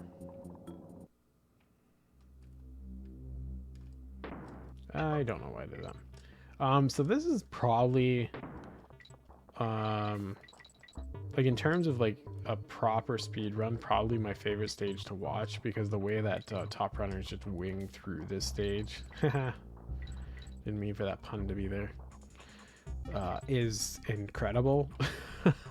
We are not doing that. It's terrifying. Top runners have probably spent more time on that stage, this stage, than I have playing the game, so it's all in practice. But it's a really cool stage, and if you're not familiar with this run, I highly recommend checking out like one of the proper top PBs and see how cool all of this is. But when you're first starting out, these are some strats that you can definitely use. Again, I recommend that people check this game out. It's such a fun game. Criminally underrated, unfortunately. A lot of people just haven't played it. They played the first one, maybe two Donkey Kong Country games and sort of left it at that. I know that this was a late release, which really contributed to that. But surprisingly, it didn't actually contribute to the price on, like, say, late NES games. Late NES games wound up being one of those things where, like, Sunsoft released late NES games, and the price definitely reflects that. There's some of these bees that we can go over, some of them we can't. So there's sometimes we're going to be bringing a barrel even though you think I should be able to go over or under them. Like you look at this where it's like I'm able to just squeeze on through like that. And then there are other ones where it's just like you think that you can replicate that, but you definitely can't. Boo. You have to pay attention to the cycles of all of these. Okay, that was one of them. I don't know why sometimes I forget about that one. This one we can just go along the wall, but sometimes I mess lining it up, and we don't want another. Like, we don't want a death on our belts because spending extra time in this stage is a big problem. Especially if you're playing this ideally, because you're basically taking advantage of the iframes after death and warping through certain spots. So this is another one of the bees up ahead that you think that you should be able to go through like any of the other ones, but you definitely can't. Oopsies. We're actually going to go back and get our Kong there. Just because the last propeller, it's easy to get bonked on to get to the minigame, and I'd really prefer to have both Kongs rather than risk it. We're talking about a marathon here.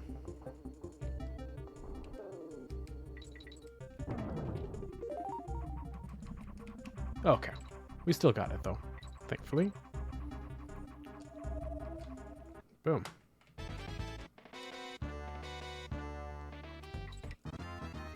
Oh no! Thankfully we have another shot at this. Some of the mini games we actually only have one shot on. Oops.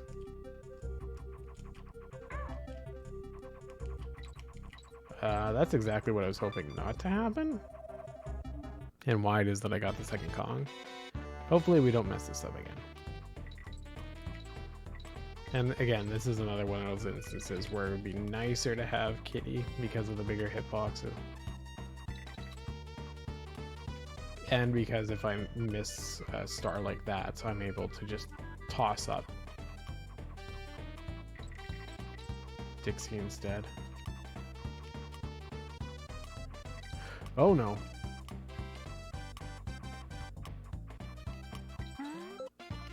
Okay, that was a lot tighter than I wanted it to be. But these things happen.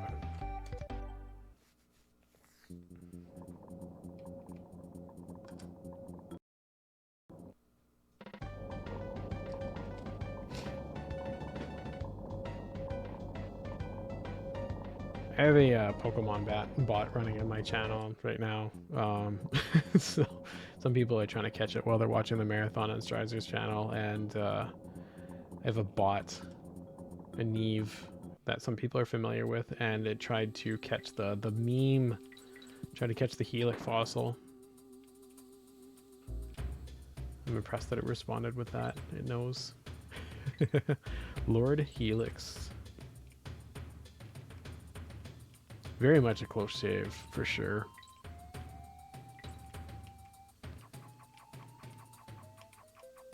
This is another one of those stages where I'm especially going to be paying attention and want to not get scared. Because deaths here take a very long time. And for those who haven't donated yet... Oh, sorry, had to sneeze there. For those who are kind of on the edge of donating there, there's definitely some really cool prizes that are up for grabs on Strazer's channel for the Game Over Cancer. And we are only $180 away from the goal. $181, sorry. So we're almost there to hit 3,000 raised during this week, which is an absolutely incredible amount. So hopefully we can reach that. And if you donate, you can get some prizes. Oh, I completely think that our chat can get us to that $3,000 goal. So close. So close. We are. I'm so excited.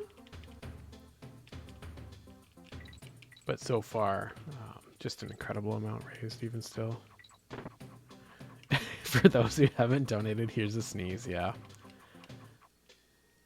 I don't know if I, like, had some type of irritant or something like that earlier, but I have been sneezing throughout the day. I'm not sick or anything, it just feels like an allergy thing or something, which is obviously the perfect time, right before a marathon. Let's get sneezy. Thankfully, it hasn't affected my voice too much. And now we're going to the other bonus game. We really want to make sure that it is that we're paying attention to these mini games, because you saw how slow we go up that rope.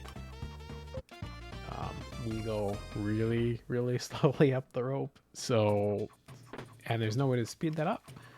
So dying or anything, or missing the minigame and having to redo the stage is just such a massive time loss. So let's avoid doing that if we can. Thankfully the DK coin is pretty free. Oh no! I should shut up. No wait, no, I'm doing comms. Never mind, I won't talk. I can do that in my stream, I can't get away with that here.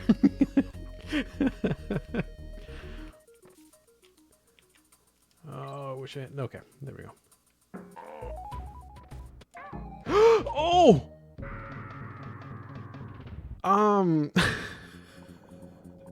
I've never seen that before. I didn't know. Oh no. I did not know the wick of the bottom of the rope existed after it got to the top. So if anybody else seen that before, I wish I had known that. If anybody hadn't seen that before, we just learned something together. So remember when I talked about just moments ago how we don't want to die here? Well, this is why. Because it takes so long. It takes so long. There's nothing we can do to speed this up.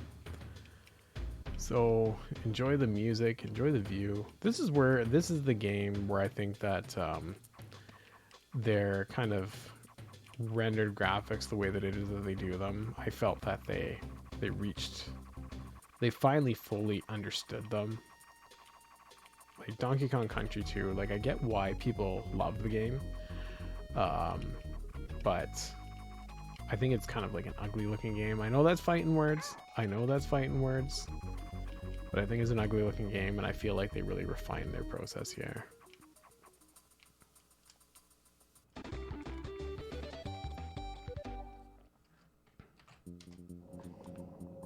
Okay, so now we're going to take our wrench, go up here. Because even though that he's not really doing anything up here, he still needs us to go. Yes, I'm definitely just demonstrating why you shouldn't die here. Because my goodness.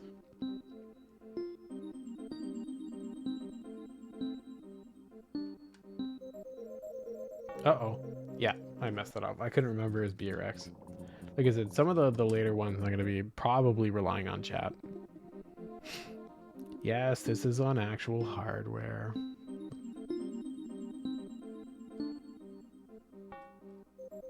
Oh no! Okay, come on, focus time. We got this.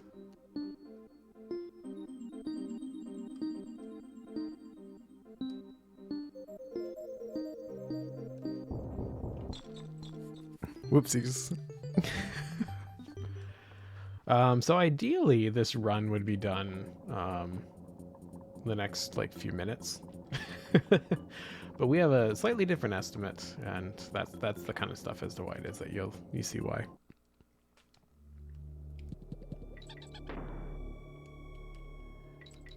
So this stage here, we have to worry about the light, just for the sake of like viewing the stage. I'm gonna go through and actually light all of them up. It doesn't lose too much time, and it just makes it nicer to watch, so you see what I'm doing.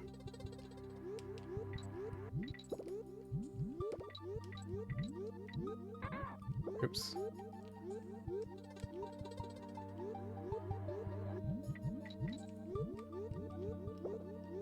So I'm not going to be doing that on any of the spiky ones moving forward until I get an extra Kong. I only do those when I have the extra Kong. Because otherwise I will die and have to go back, unless it's something like close to a checkpoint or something.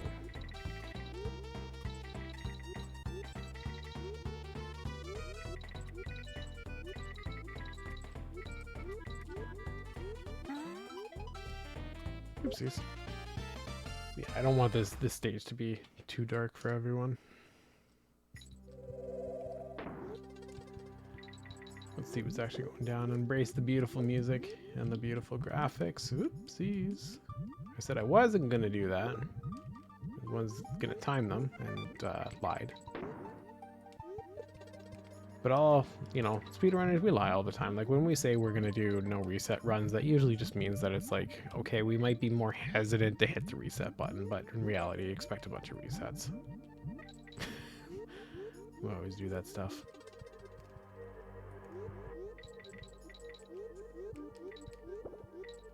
And me saying, oh, I'm not going to do anything risky here, and then doing something risky immediately. That's the way speedrunners go, right?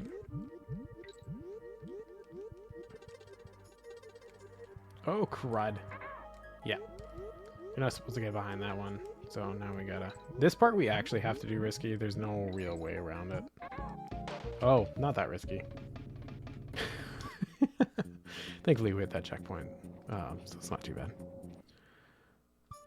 Yeah, no reset until I reset is the way. Like, I swear it's the speedrunner mantra. You're technically not resetting until you reset, so, you know, it's not lying.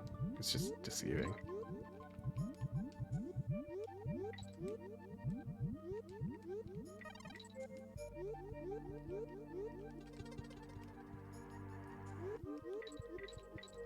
Oh no, I'm sorry, I destroyed the world, Grim.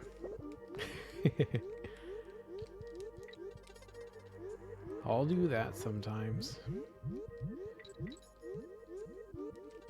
Oh no, I did it again. My goodness. Okay, so we're not gonna light up all of the path, apparently, I guess, because apparently I'm kind of being sloppy at this.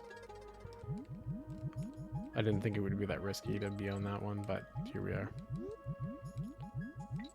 There's going to be one of these pairs here that I can't really... This is the pair here, so it's just... Ah! That's why I like the extra Kong. So if you mess that up, it's not that big a deal, because you can just deboost through there. Oh, no. Let's just take the death. We have the lives for it, so it's okay. Because like I said, I really do want to get down there with the extra Kong. I am going to avoid one of the lights, apparently. Or just take it a little bit more carefully. Why did I do that? Okay. Where did I die again? I just really like this stage, so we're just going to hang out here for a while. Because we do need to go visit down where I was, even though it's something where it's not required to finish it in any percent. It is required to go to the spot that I was going in 103%. Because it is where the bonus game is. So unfortunately we have to deal with the very risky spiky enemies.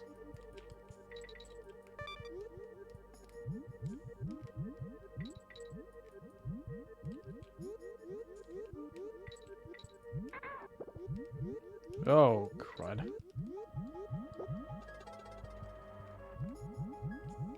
Yeah, I was hoping that wasn't going to happen, but it did. So, we're just going to hope for the best. I hope I can time this appropriately.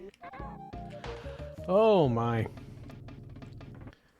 Thank you for the raids, Count, and thank you for the good luck. Appreciate it. Thanks for bringing on folks over for a great cause. Hopefully we can reach that goal before the end of this run. Oh, that's what I'm doing. I'm stalling for time so we can get that, those incentives. You know, people to it's not the incentive story. Get those prizes, get some donations in so we can reach that goal before the end of the marathon. So, if you want me to escape this stage, really, there's only one way to do it.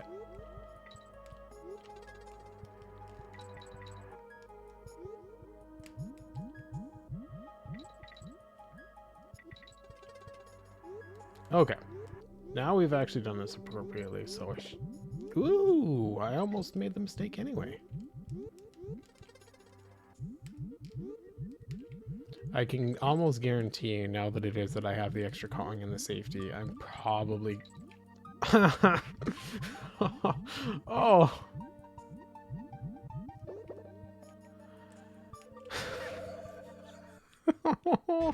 Why did I make that so scary?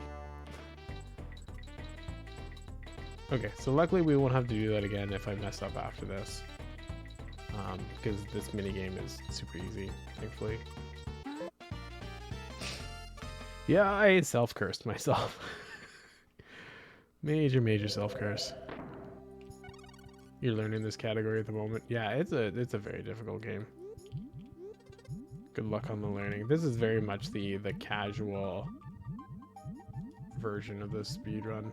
Okay, so that's not how you're supposed to do that screen, but because I don't want to keep seeing this stage over and over and over again, I would like to escape its clutches. We did that instead. Okay, there we go.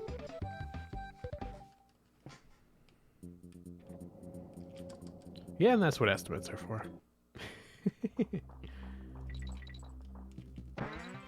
This is probably one of the most unique stages, and I really like it because we get to go through all of our animal friends here.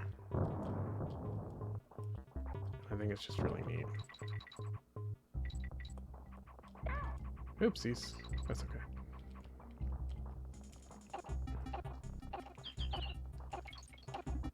Oops, that's less okay. That's way less okay.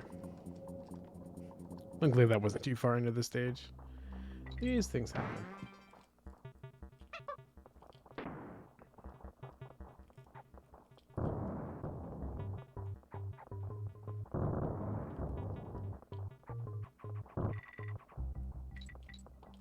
Yeah, oh my goodness, I can't believe I did it again.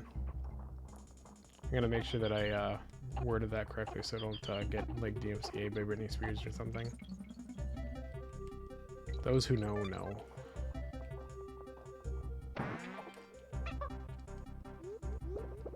I really like this part, being able to ride on it because, like, especially Kitty, he just looks like so happy. I think it's just like super adorable. He's like really proud of himself for doing this. This is a weird stage in that, like, the mini, like, you sit there thinking, like, where are my bonuses and everything? And they actually are quite late in the stage. Whereas it's generally kind of evenly distributed.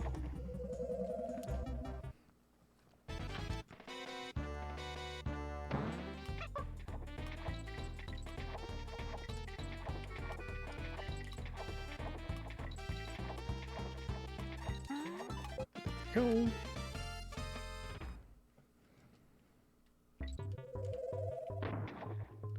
Unfortunately, no more Ellie.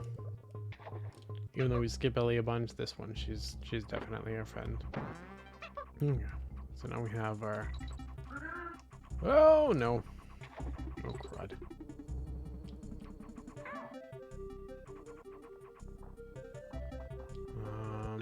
Okay. We need that spider.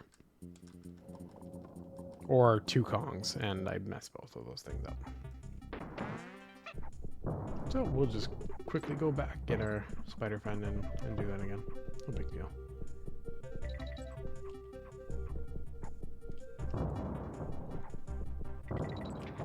Yes, this game is in fact impossible. So many speedruns, I feel like, are once you start really getting into the groove of them, it's like, how on earth do I or any other runners do this? That's okay. We only really need the spider up to that point. Because you can do it with the throw, but it's much tighter because you can't just throw Dixie into the bee. So we at least want the spider to get up that high. It does make this minigame easier because it is faster. It has a bigger hitbox, but it's not the end of the world. With Kitty out is pretty decent at clearing this anyway. Plus the spider with all those tennis shoes on, it's just too fun.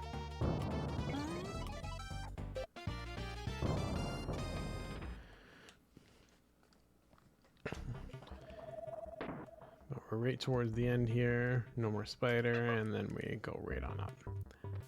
So again, this is a stage where it's kind of weird the way that it's, oopsies, concentrated. Because normally they're separated just a tiny bit, but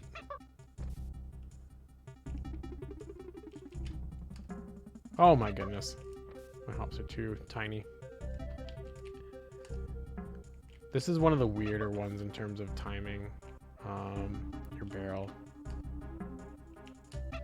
Oh, I'm not throwing it up, that's why.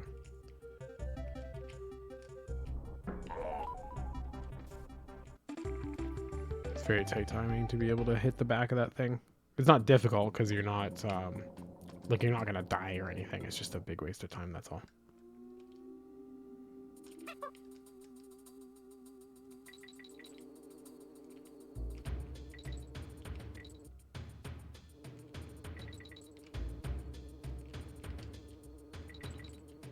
This part we gotta be careful here, and thankfully it was okay there. Because we need Kitty for this jump. I don't know that it's possible with Dixie. If it is, it's tight. Because we need to be able to explode that wall with the dynamite.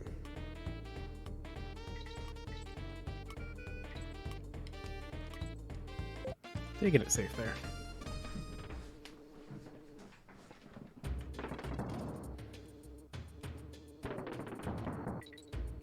Little safety there.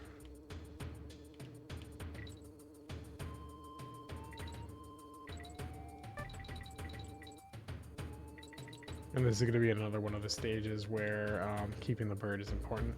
So we will pay attention to that later.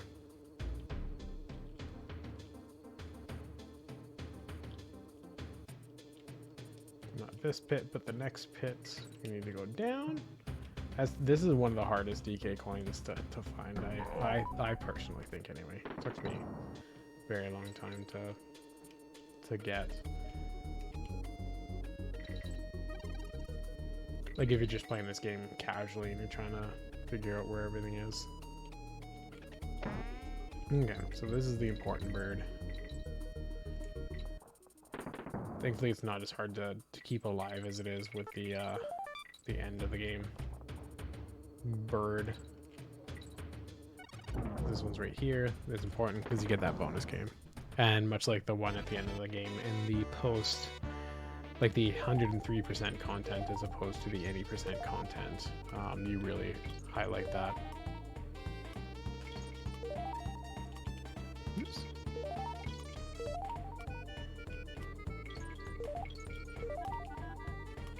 So you don't even see that world in any percent, which is actually why it is that I run 103%. Oopsies. Oh, we have to go through the whole stage again. I guess unless I just die here. We're gonna go from the checkpoint onwards. I can't believe I did that. I don't know that I've ever done that, actually. So, it's a first. Here's a marathon. But isn't that how marathons go?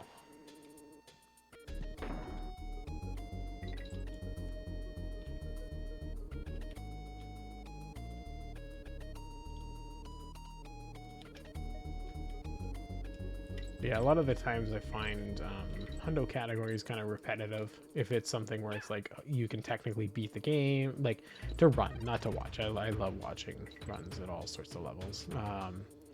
But in terms of speed running myself, I don't like running 100% categories unless it's kind of necessary, and this is one of those games where I feel like it is, because you get to see a whole new world that you wouldn't see in the other category. Yeah, I said the words. It's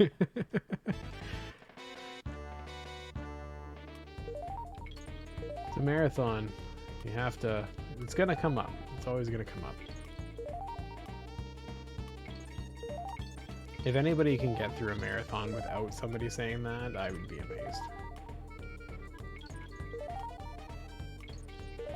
Even if the marathon's like one game.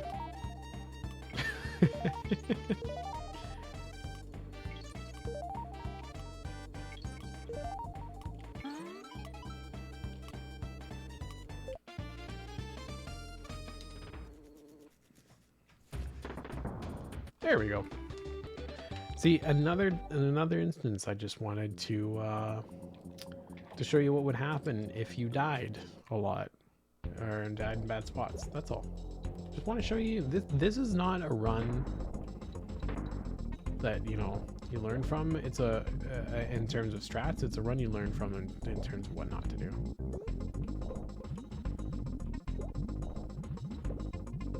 You know, there's value in that. There's value.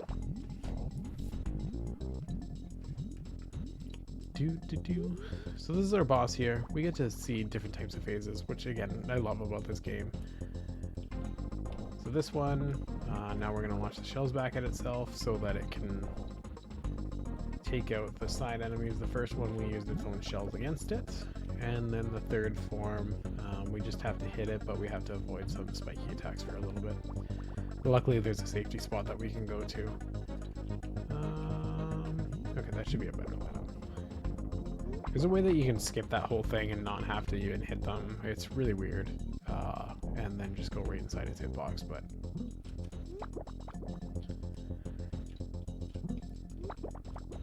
Okay, one more hit. No, I'm not going to do the...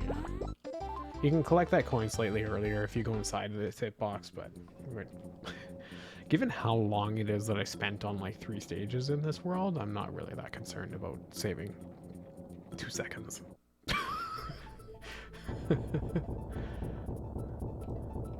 Already done enough.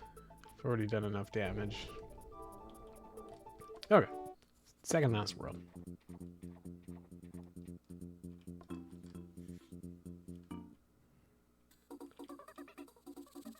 And now we got my favorite song in the game.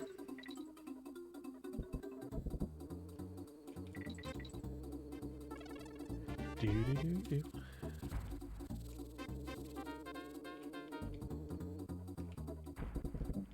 Spore Spawn, yeah, 100%.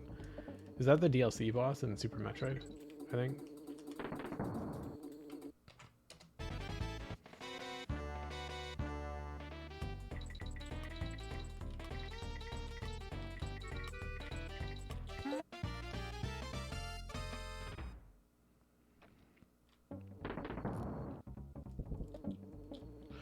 Whoa! That was a thing. That was a lot of things all at once.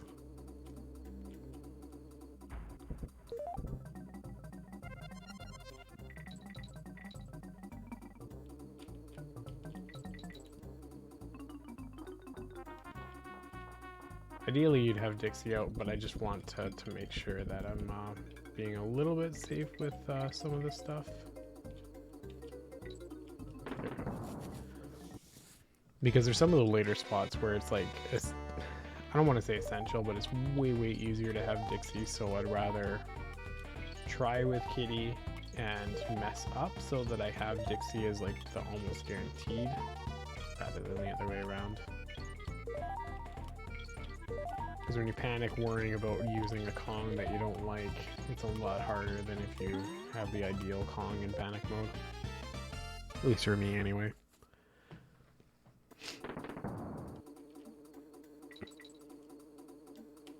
Everybody's gonna be a little bit different about that stuff. Oopsies.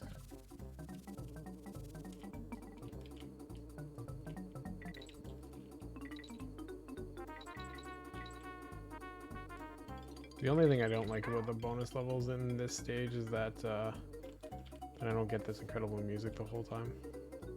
We're gonna swag barrel this.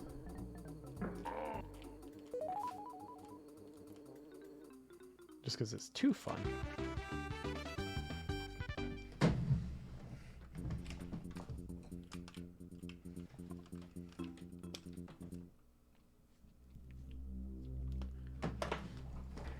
Okay.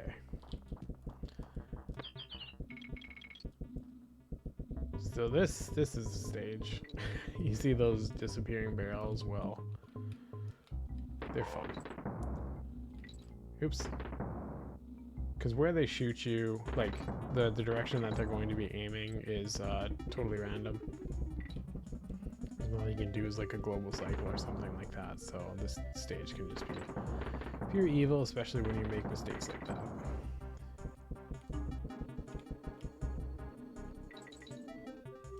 And it's very cruel with some instant death things.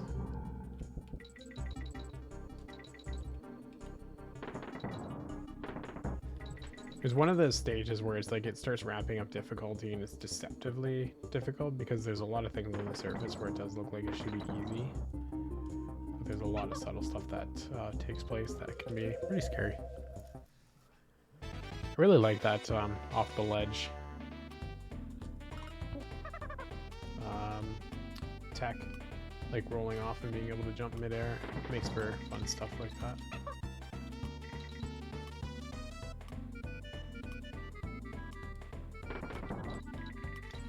Oops, I missed.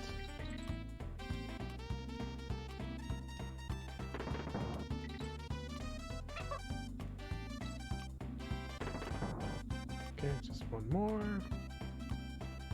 RNG, please. There we go.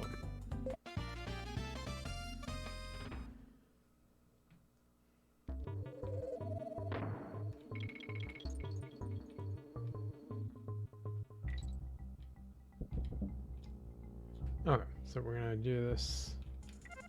I'm going to bring this, just in case. I just like having a backup barrel, just in case for that enemy.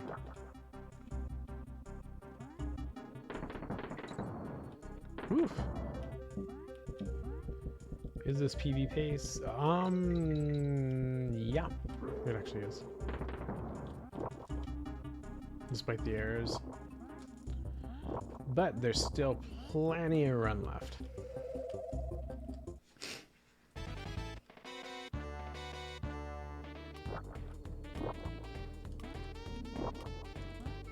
And I say that in the negative, that there's still plenty of run that I can mess up on. I didn't mean to demonstrate it immediately. I wanted to at least have a little bit of a buffer before I screwed up. Come on. Okay.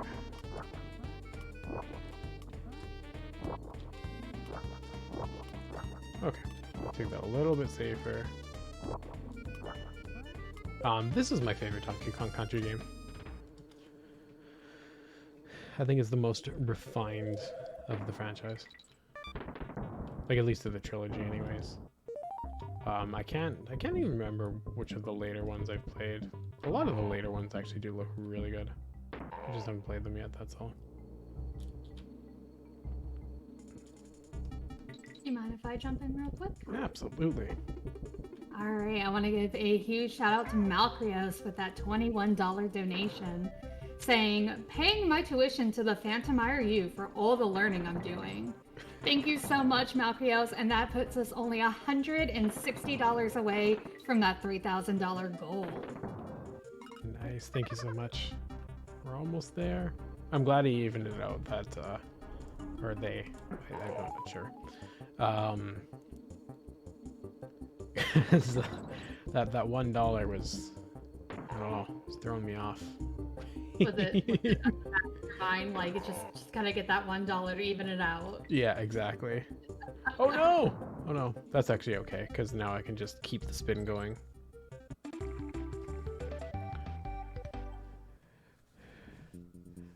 Conster, you know I don't like X3, come on. I'm gonna swim and do a figure 8 there, and then now we get our another banana bird.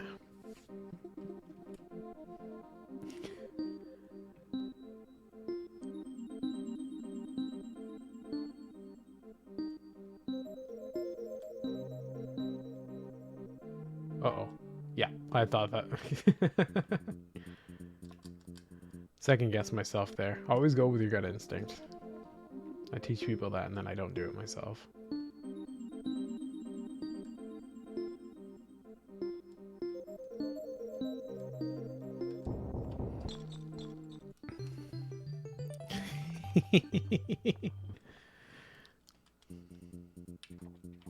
Okay, there we go. Got another banana bird. We're well on our way to getting all the banana birds that we need. This is a stage. Randomness is a thing. Lightning's very scary. There's a lot of stuff that you kind of have one chance to do. It's tough. Boop. Wanted to try and hopefully manip that lightning so it didn't go in the water, so I had plenty of time to go to this bonus game. I think the lightning acts on like some sort of proximity, and like there's certain things about it that you can control, but it's also there's only so much you can do.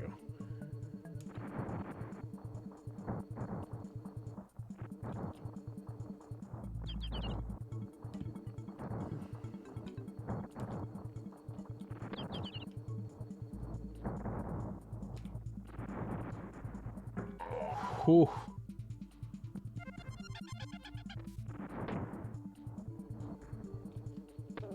That was scarier than it needed to be.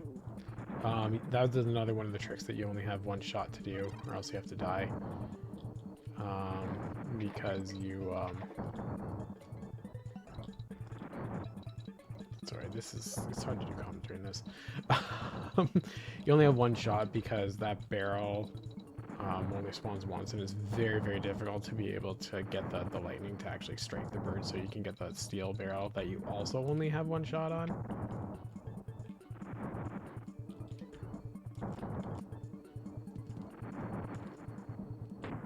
Lightning being particularly cruel to me right now, thankfully. It's a marathon, so why not? Oh, now we can collect our bananas. Lightning's not too bad there. You know what? I probably shouldn't have said that. I probably shouldn't have said that. Each time I've said don't do the thing, I've definitely done it. Whoa! Okay. Also never seen that before. I didn't know it could strike the coin, but I guess it's based on where I am, so it makes sense.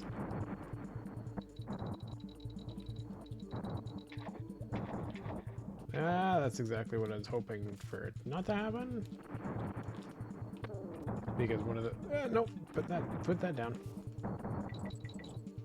Put the cookie down. Cookies for closers. Because the...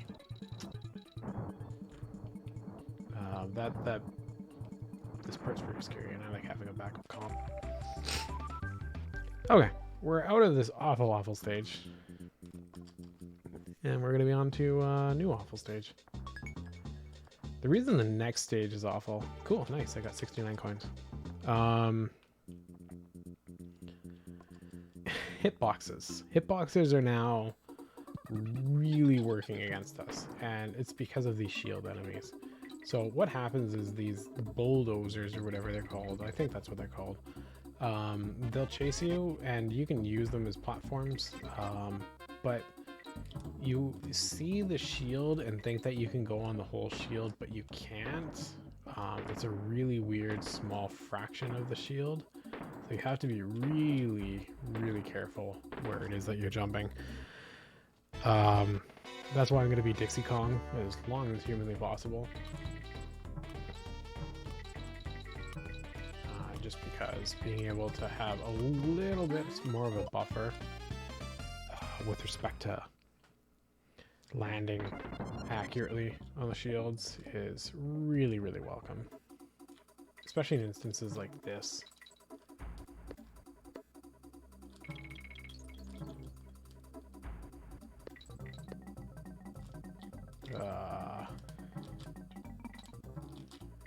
I didn't think I was going to make that last one.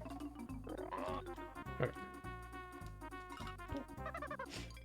So now we're going to do this, get to our bonus, and we will switch Kongs again just so that it makes it a little bit easier post minigame, even though I find that this minigame is easier to do with Kitty because of the size of his hitbox.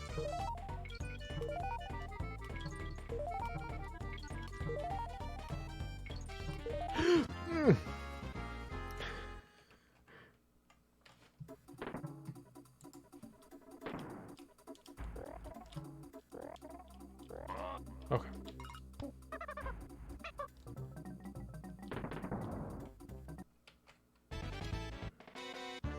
Okay. Let's try this again. Like I said, the hitboxes are not in your favor in this stage, so that stuff is like bound to happen. If we can get through this deathless, I'll be this and the first stage of the next world. If we can get through deathless on both of them, will be my big highlights and big wants throughout this run.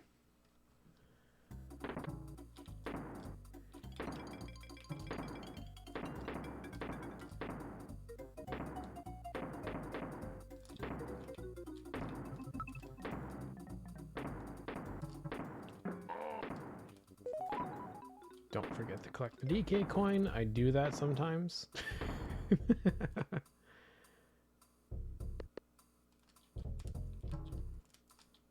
So we're gonna do this a super safe way. There we go. Not too bad. Okay, deathless. Nice.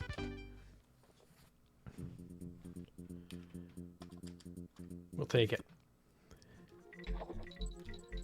So this stage becomes interesting because now instead of running and jumping in the fog, you're swimming. But there's an additional caveat. It reverses some of our controls. Left and right are changed, but up and down are the same. So it's interesting and takes a little bit of getting used to. Thankfully, there are some things that you can do as like buffers. And what we're going to be doing is getting our swordfish friend here, and that swordfish will help us a bit.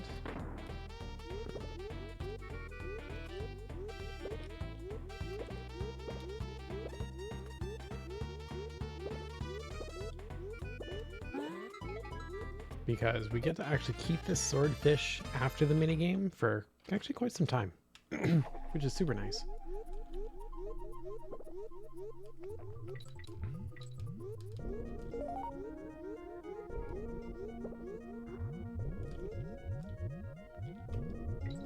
So this part I'm going to take safer than I normally would. Yeah, I shouldn't have done that. That's okay. We're at the save point, that's all that matters.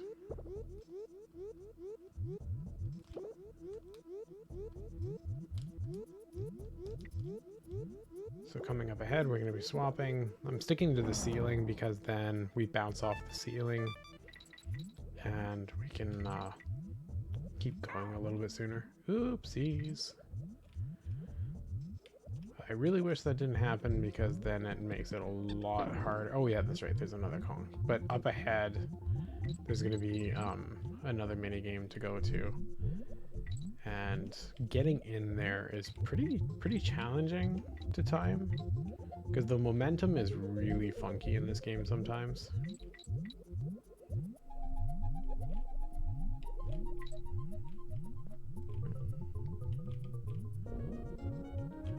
So trying to alternate your direction up and down, it can be rough. Okay, that was actually pretty good. Especially because, like I said, it is reverse direction for the inputs, so it can get a little scary.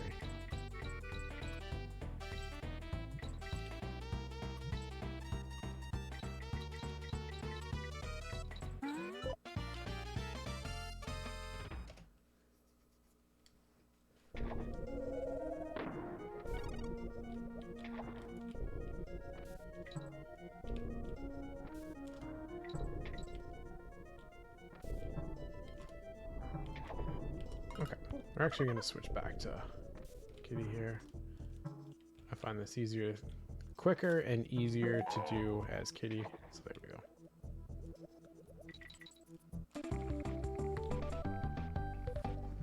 Nice. Not too shabby a world. Not too shabby.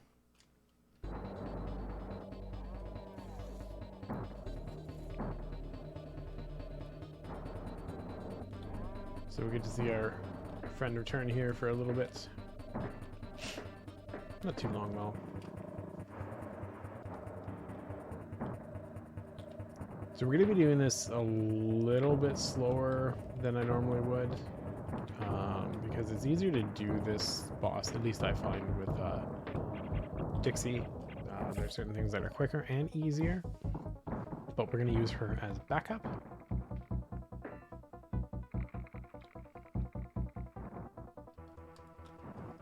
Because this is a very long fight, so I want to do everything that I can do to lower my risk of death. Thankfully, we don't have to do the first part if we mess this up. But we're not gonna mess it up, are we, team?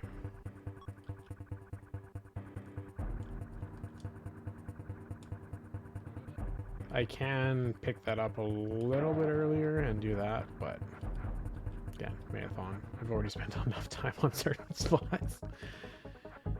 So we'll take a couple of safeties here and there.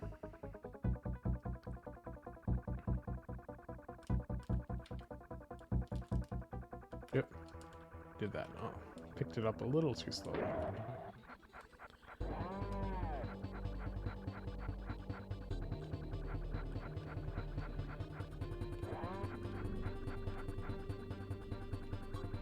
Oh wait, I'm on the wrong side.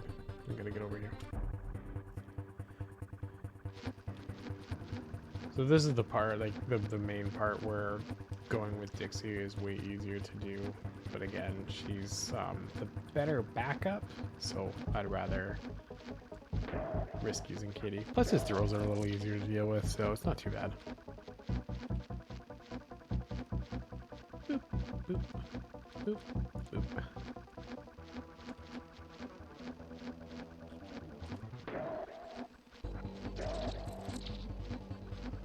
Yeah, Krieg gets it. This is super scary. Scary long game in 103. But I do appreciate the confidence. I might be able to finish under estimate. Well, I shouldn't say estimate. I think I will finish under estimate. The PB pace, I think, is more of a pipe dream than anything. But I think underestimate should be a reality.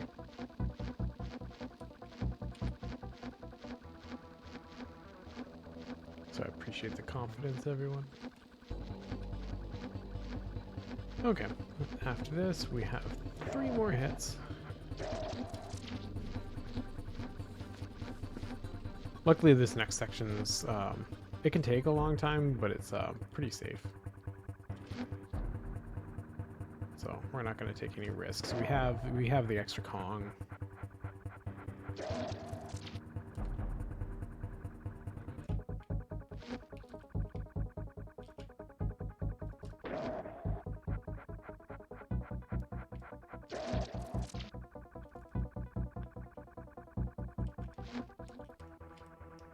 Okay, that was actually a pretty nice kill there. Oh, I almost did bad thing. Okay, there, now we got our bonus coin. All right, so now we have to sit for a bit. We get to listen to some people chatting. We get to skip the credits, but we can't skip this part. As soon as the credits start, I reset, and then that gives us our 83%, and then we're gonna go finish our remaining 20%, which will involve that world that I had done the circles around, that I spawned earlier, which, like I said, you wouldn't do in any percent, but we're doing here. And then going and collecting all of the banana birds, which I might need Chap's help for that. We'll see what happens. I would feel dishonest doing that for a PB and submitting it, but I'm not submitting this. This is a marathon, so we'll see what happens. Yeah, definitely if there are donation announcements or anything like that. But at the same time, we can ramble for just a little bit and laugh at the comedy of our glasses and Cranky Kong doing the thing and everybody doing goofy stuff. Okay. I let it start to roll. Oh yeah, by the way, it's called Super Donkey Kong 3. The Japanese cart. Okay. There we go. So that's the 83%. And in case I reset it too early, like I said, I have the backup file. Just in case. And hello, new people to chat, and thanks for all the good lucks and the support and everything. Greatly appreciate it. Sorry, 84%. Thought it was 83.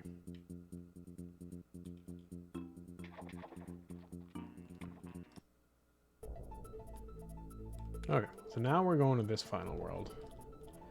This is where another one of the text skips can come into effect. We're probably not going to be able to do it, so we're just going to do the... No, I didn't get it. That's fine.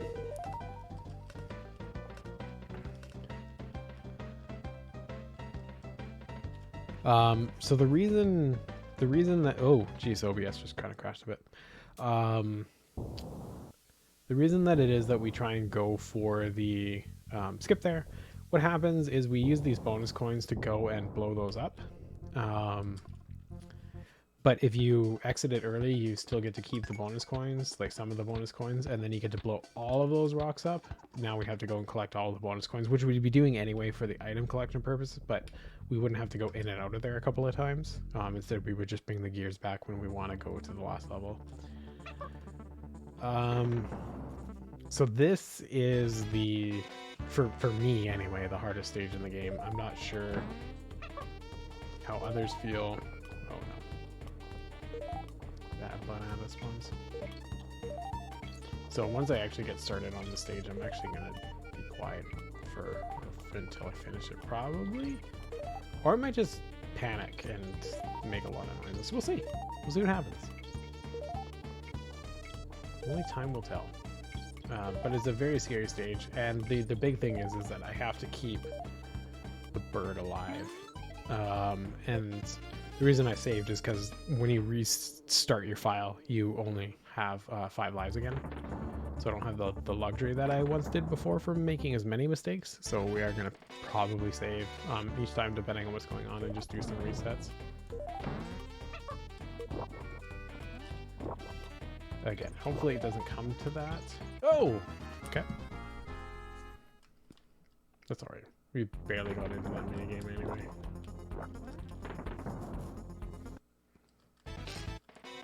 Luckily these aren't the risky part. And the final minigame is not too shabby.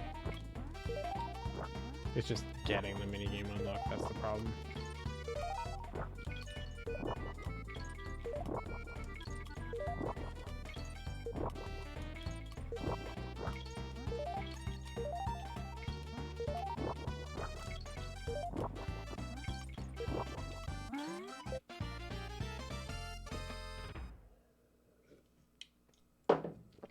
Oh god.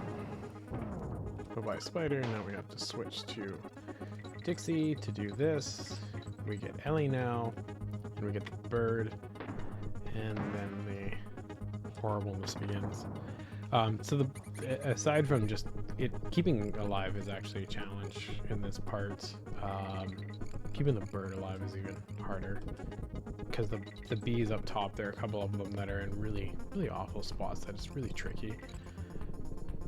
Some of them you can walk under, like that one, so you don't have to jump over all of them, but you can jump over them. It just adds more risk. Oh no. I think we get an extra Kong shortly. There we go. That's this tricky bee. Oh, okay. But let's not celebrate yet. Despite how awful that was, because I can screw this up.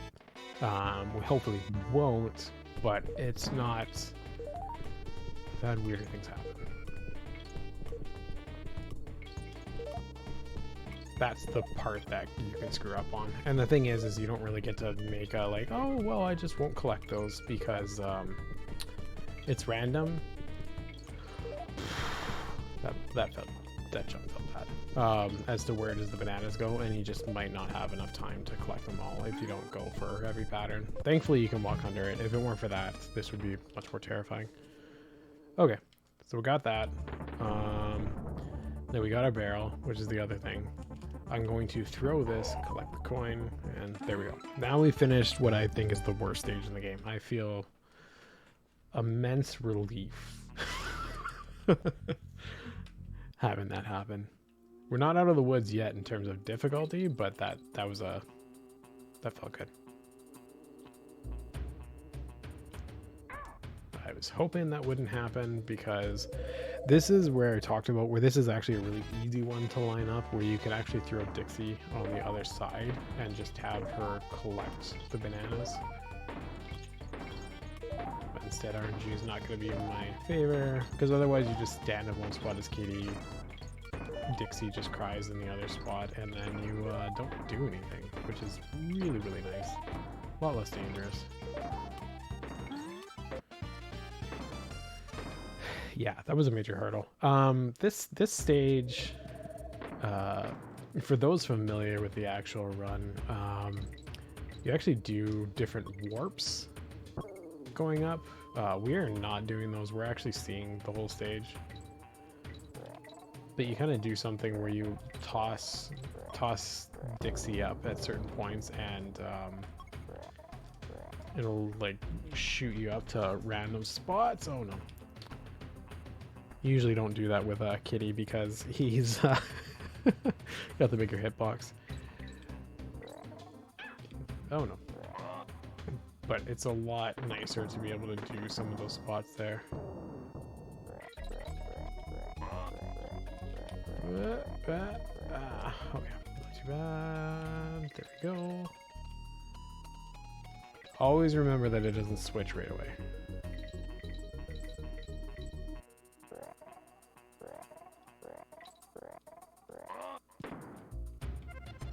So for obvious reasons, we're getting that.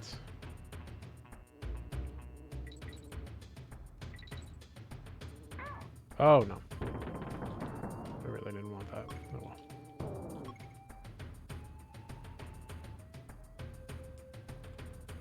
Oh wait, no, that's just for the letter. Okay. I was mixing spots up.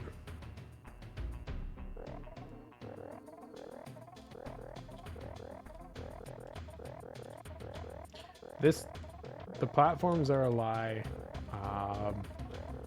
So this spot is actually a lot. It feels like a Lek-Man for those who are familiar with Mega Man 1.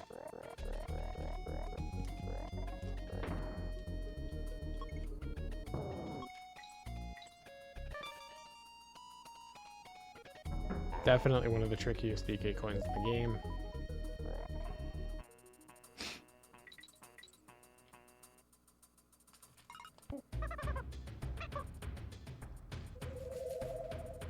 Definitely won't be the next void.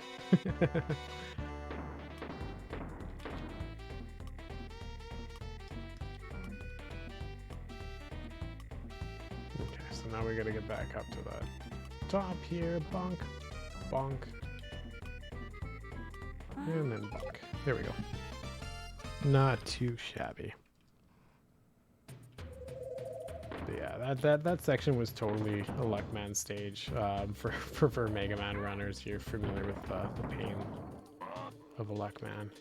I was really hoping to have both Kongs for this. Okay. Nope, nope.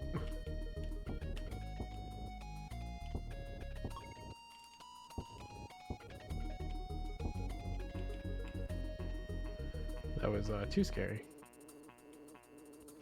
And this is another scary part, so... Okay, so now we have that.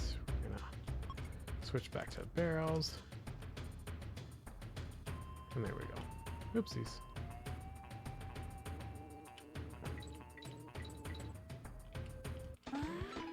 So this is one of the stages that actually only has 2 bonus coins.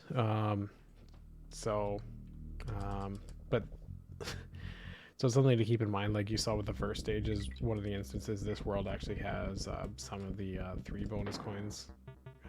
So if you get to the top and you're like, oh, I was supposed to get another stage, because you're kind of used to that by now, you don't actually have to worry about that here.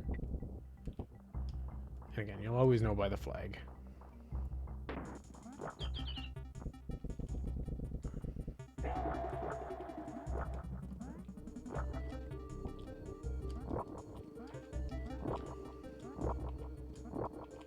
You don't actually have to go to this one, but I do. I think for, yeah, collecting some bananas. Just as an extra bit of a buffer, because this world, like I said, you start off with not full lives that you collected throughout the game.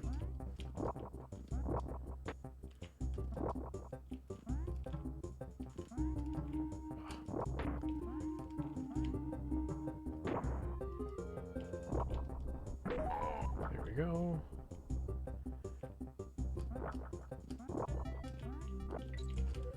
Actually, you're supposed to think you're supposed to jump through the top there, and I always go through the bottom.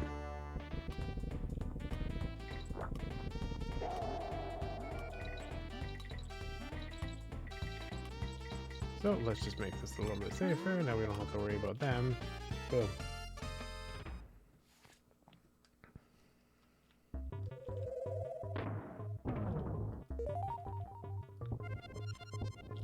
Whoopsies. Use that banana as our visual cue.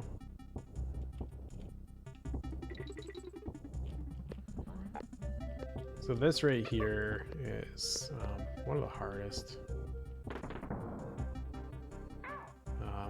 Chase the coins in the game. Probably the hardest once if you don't know what you're doing. If you're trying to go for the quick version, it's especially difficult. If you don't have Dixie. But we're going to do this the safe way.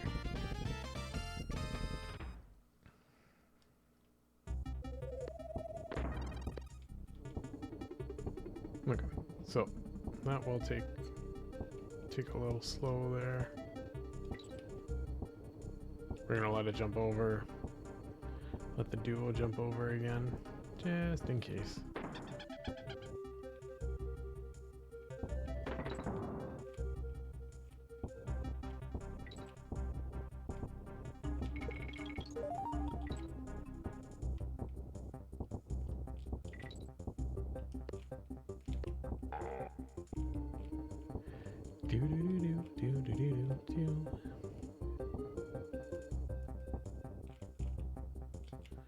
And a lot of people worry, it's just like, oh my goodness, I didn't get all the bonuses. That's because they're really deceiving you there.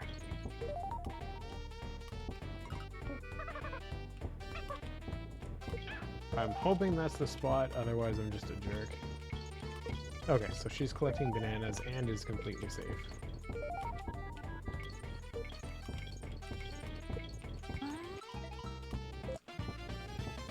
I feel like a jerk doing that, but that's the way you're supposed to do it. That one's a sneaky little bonus barrel.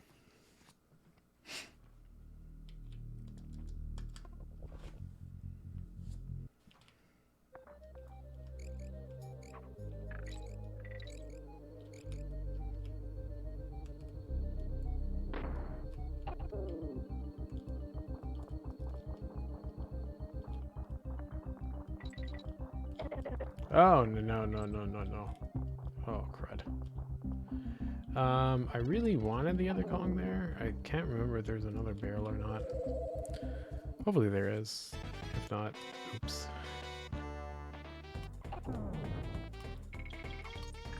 The only saving grace here is at least I have Dixie for this. Because Kitty, you can do it, but you have to do the special roll jumps. Give you the extra height to be able to do it. At least that's the only way that I've found that I've been able to do it.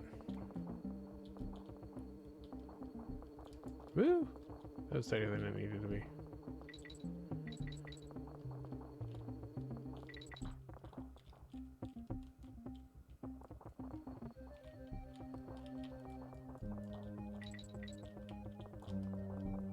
See, again, even though that it is that we're at another tree level, like, you see the variety in the gameplay in this game, and that's why I love this game so much.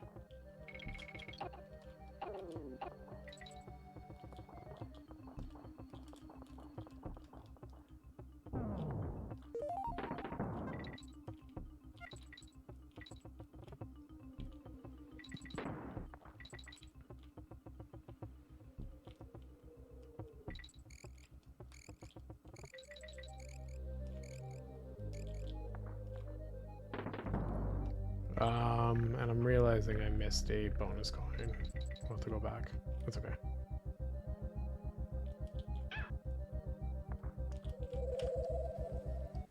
We'll go back later. It's not too bad to go back to.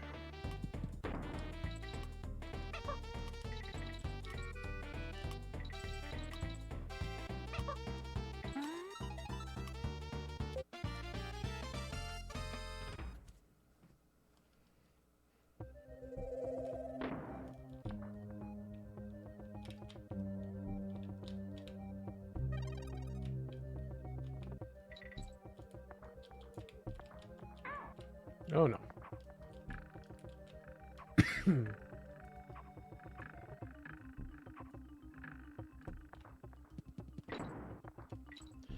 All right, so we're gonna have another. Oh no. Oh crud. Get back up there. Okay.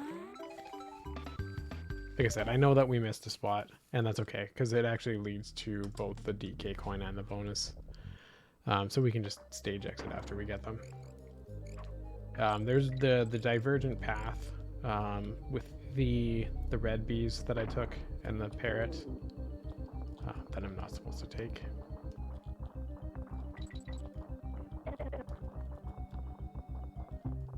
Interesting, we made the same mistake again. I guess I'm consistent. Just not in the way that you would like.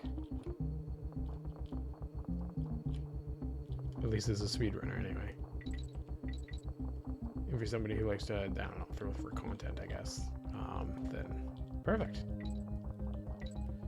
Oh wait, no, I'm stalling for donations. That's what it was. None of these are mistakes. None of these are mistakes.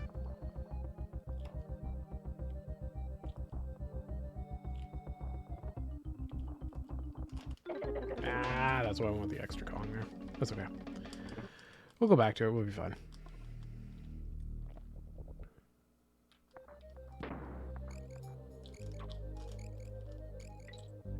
That was scarier than it needed to be.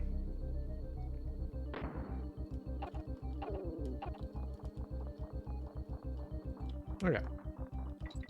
Let's not make the same mistake again, please. There we go. Okay.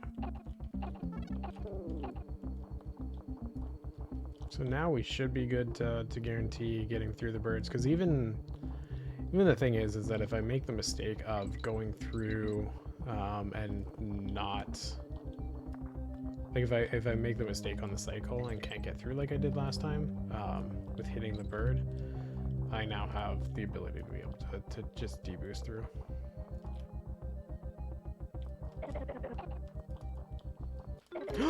If I go quick enough. Which I didn't. Oh, jeez. That's fine. We're still okay. Although that PB pace that I was on is definitely fading and fading and fading. But the underestimate pace is still very, very much an okay thing.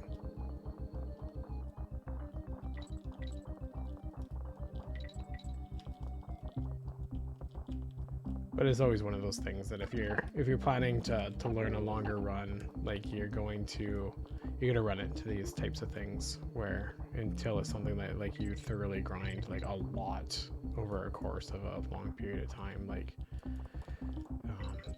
this stuff is inevitable.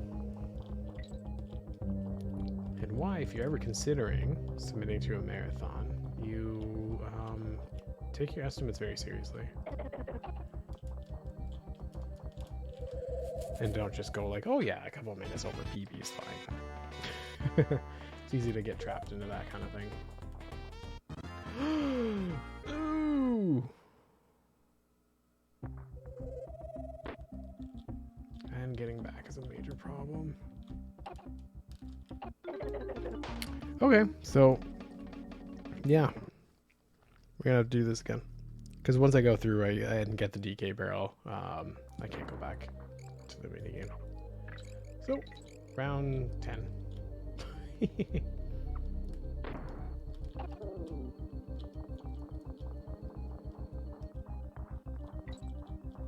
Again, these things happen.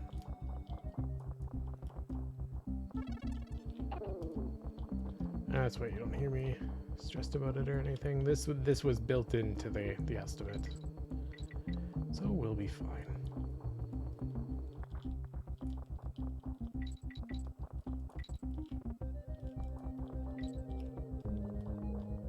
Okay, so now our birds are good.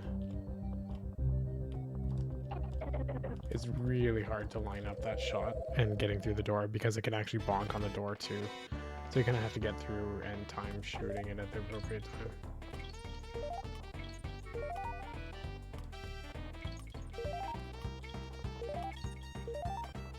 The easier thing to do in this minigame is almost do like kind of like a figure 8 thing to be safe, where you're kind of always going over and under the birds.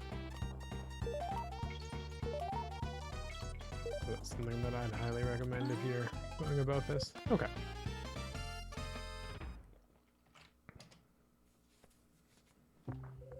And now we're gonna get our DK coin.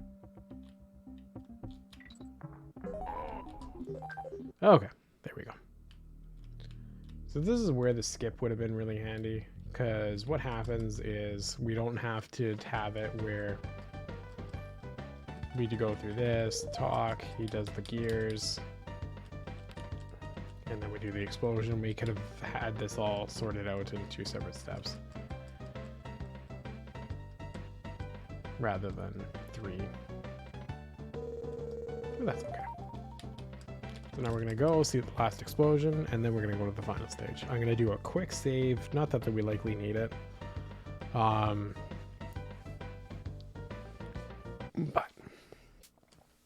safety first.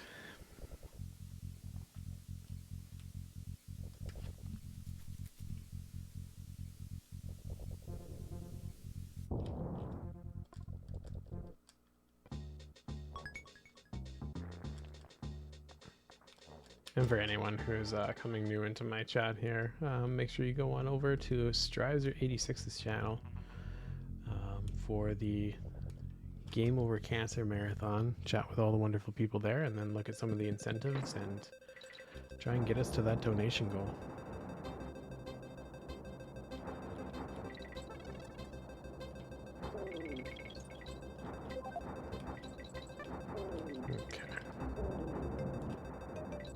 So the general danger in this stage is not so much the going down. It can be kind of tough. It's the going. Oh no! I shouldn't have said that. It's generally the going up. That's the problem for people.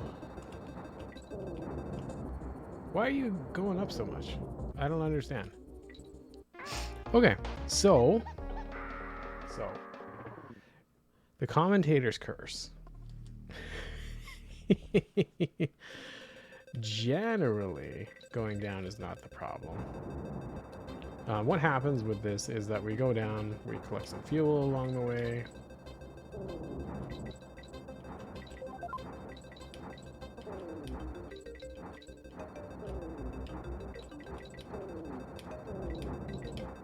Okay, so we'll collect a little extra fuel.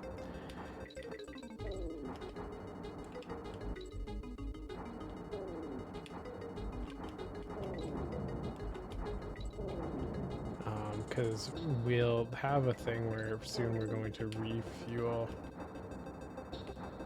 hit that checkpoint, go down, and then shoot up.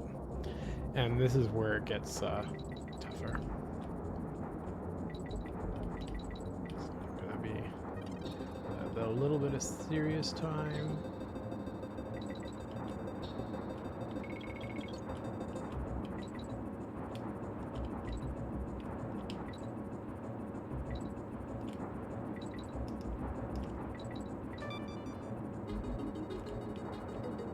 You can't bonk too many times. That was perfect. Okay, good.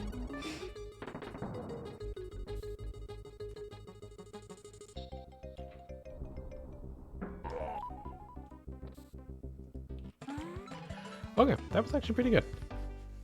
Go take it. Okay, so now we're going to talk to him. We're going to put our last gear in, which is going to break the rocks. And then we're going to be able to fight the last King K rule. But it won't be over after the King K rule, so getting excited about hitting the timer. Not quite there yet. Because the reason being is that we're going to be able to get a helicopter from all of our DK coin collecting. And then we're going to go collect some banana birds, and then we get actually one of my favorite endings in a video game, because it's just so it's fun. It's really, really fun. And I felt it was a very neat way to handle getting collectibles and stuff like that. Okay. Again, another safety save. This will be our last safety save, thankfully.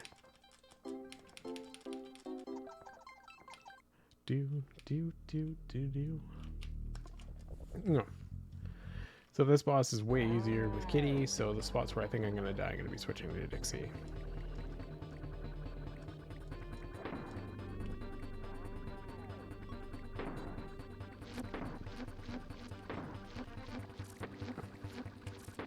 It won't be until a little bit later where that happens. This spot is just more, can be irritating more than anything.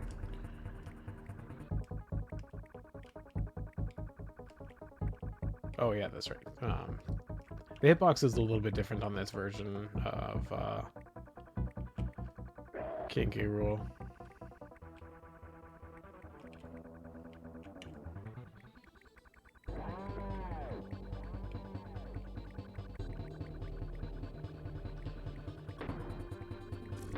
So now we kind of repeat the process a little bit here.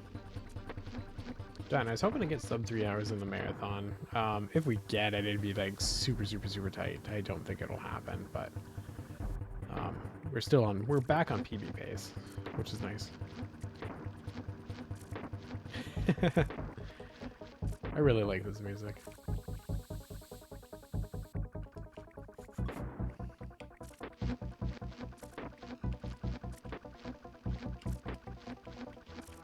So we go from moving conveyors, like this part's not too bad. The part that's going to be bad is the next. Oops. Oh, I can't believe I missed that.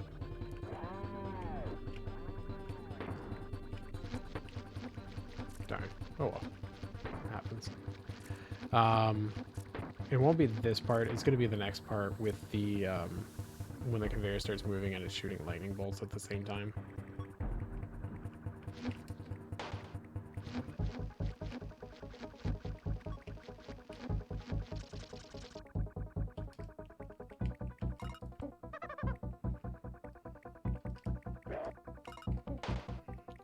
So I find it easier to hit with Kitty. That's why you see me swapping. But I find it really easy to die as soon as it is that we start getting the moving conveyor. So that's why you're seeing me doing all this swapping. It's definitely not a strat. It's just a safety thing. Oh my goodness. That was close.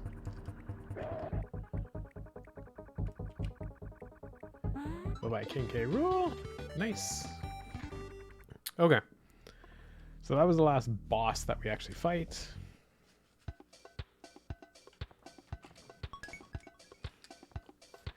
And then now we have our last 5% to go get, which is going to be us going to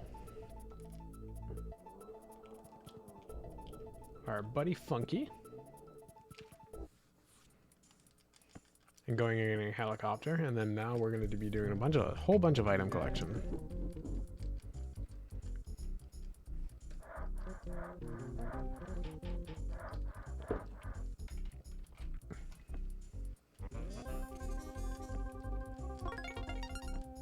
Perfect.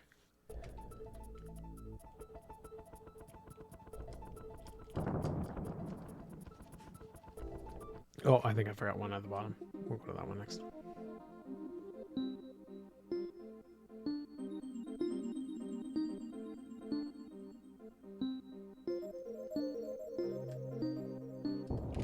Again, these are all random, so I have to pay attention to each of these as we're going along. Just my short-term recall is sometimes pretty bad, so I want to make sure that I, yeah, there we go.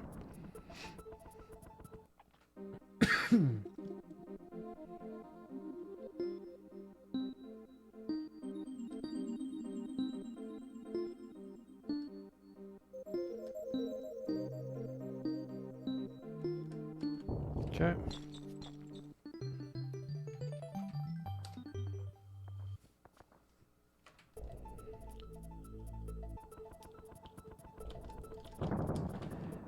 So this would be a time if there's, I thought I saw a donation, but if there's any donations or announcement would be good.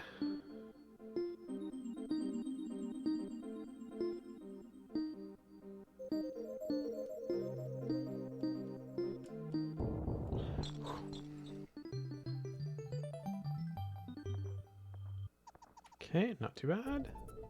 So far the patterns have been reasonable, which I'll take. So we're going to be going through the overworld and just collecting all of them, and then we're going to be doing the rest of them.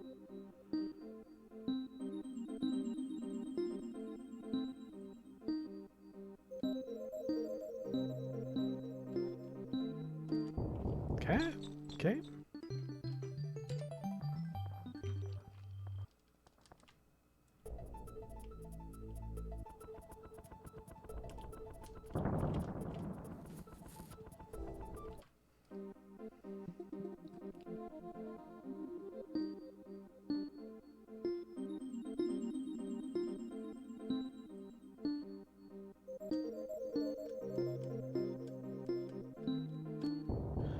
Oof.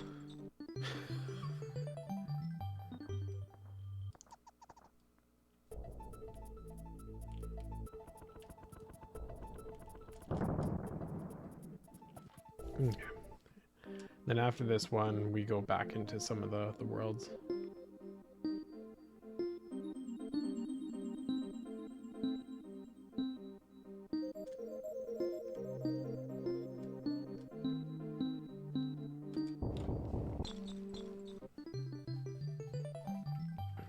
Do some cleanup.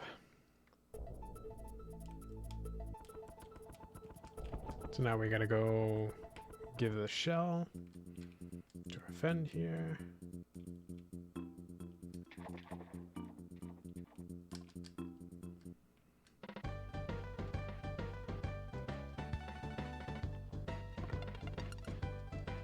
He's happy about that. We get a banana bird. This is another one of the text skips that you can do to get out earlier, but I think you can do it on all of them. But each of them, they're really tight, and if you make a mistake, then it's just, you just have to endure the text. Thankfully, it's not something where it's like, don't go for it, because it'll do this. So now we go back to this world. Oops. So that we can give our sad friend a present.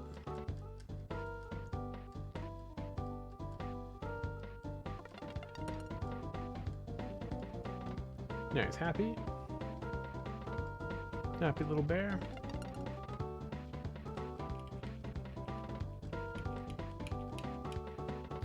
No, so we don't get a banana bird from that one, but it does lead to another banana bird.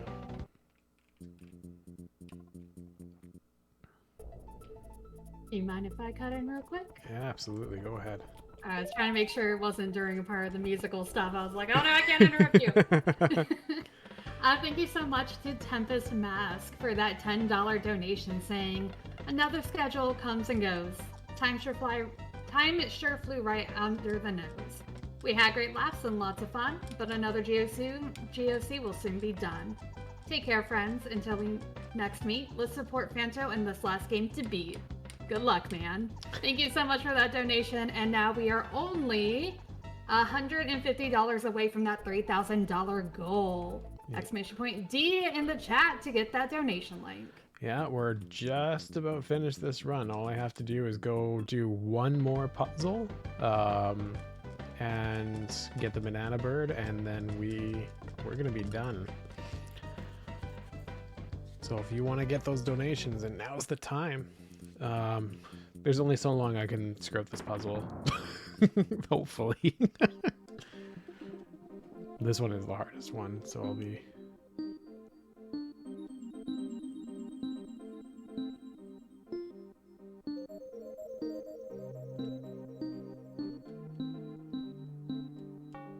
Shoot. And so for anybody who's in my chat, you would go to Strizer86's channel and go donate there.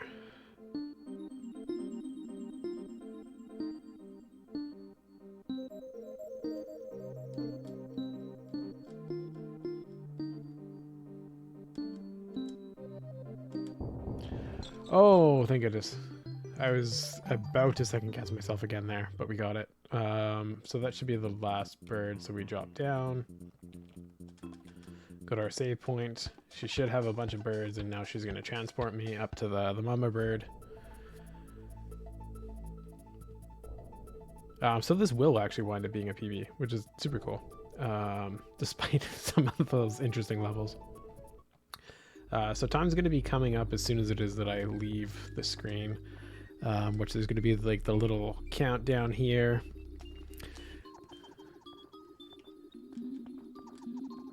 And as soon as both the Kongs leave the screen, there we go, and that's time.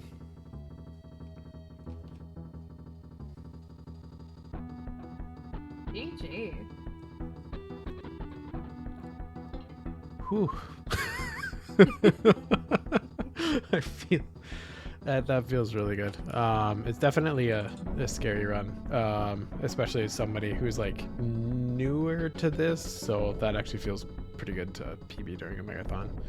Yeah, no, that was awesome. And now we get this amazing ending. I love this ending. It's funny, and especially as the credits roll.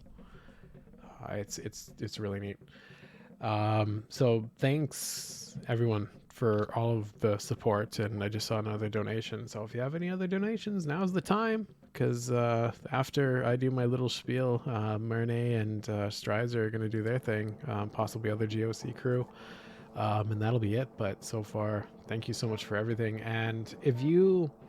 I didn't personally get too ingrained in the community because I only ran this game for so long, but the people that I did meet were absolutely wonderful. And if you want to run this game, or really any of the Donkey Kong trilogy games, the They do have a really robust community, and there is like a speedrunner wiki available with tons and tons of information. They really put a lot of work into that stuff. So if you're kind of shy and just want to learn this game, like you can learn it pretty quietly and still get a ton of information. So I highly recommend looking into it, and because if you have any interest whatsoever, like the resources and the support is definitely there. But thanks for the GGs, everyone, and thank you so much for having me. It's always a pleasure to join in Game Over Cancer. It was unusual going from my usual Contra Hardcore to run a game I'm less comfortable with to close the marathon, but it was definitely a really fun experience. Yeah, it was fantastic watching you go through that. And I mean, you say that you're new, but you definitely did not show that. You look like you've ran the game for a while now. And yeah, we do have another donation from Camster saying $5 hype train. We still have a little bit of time, everybody. So if you want to get those last minute donations, you definitely get those in. But that is going to be it from me. And I'm going to go ahead and say thank you to everybody here from hanging out and all the donations. It's been absolutely fantastic. And we appreciate all the support. But you know what? Don't go anywhere because we have the man himself, Strizer, is going to say some, finishing words. So with that, I will talk to y'all later.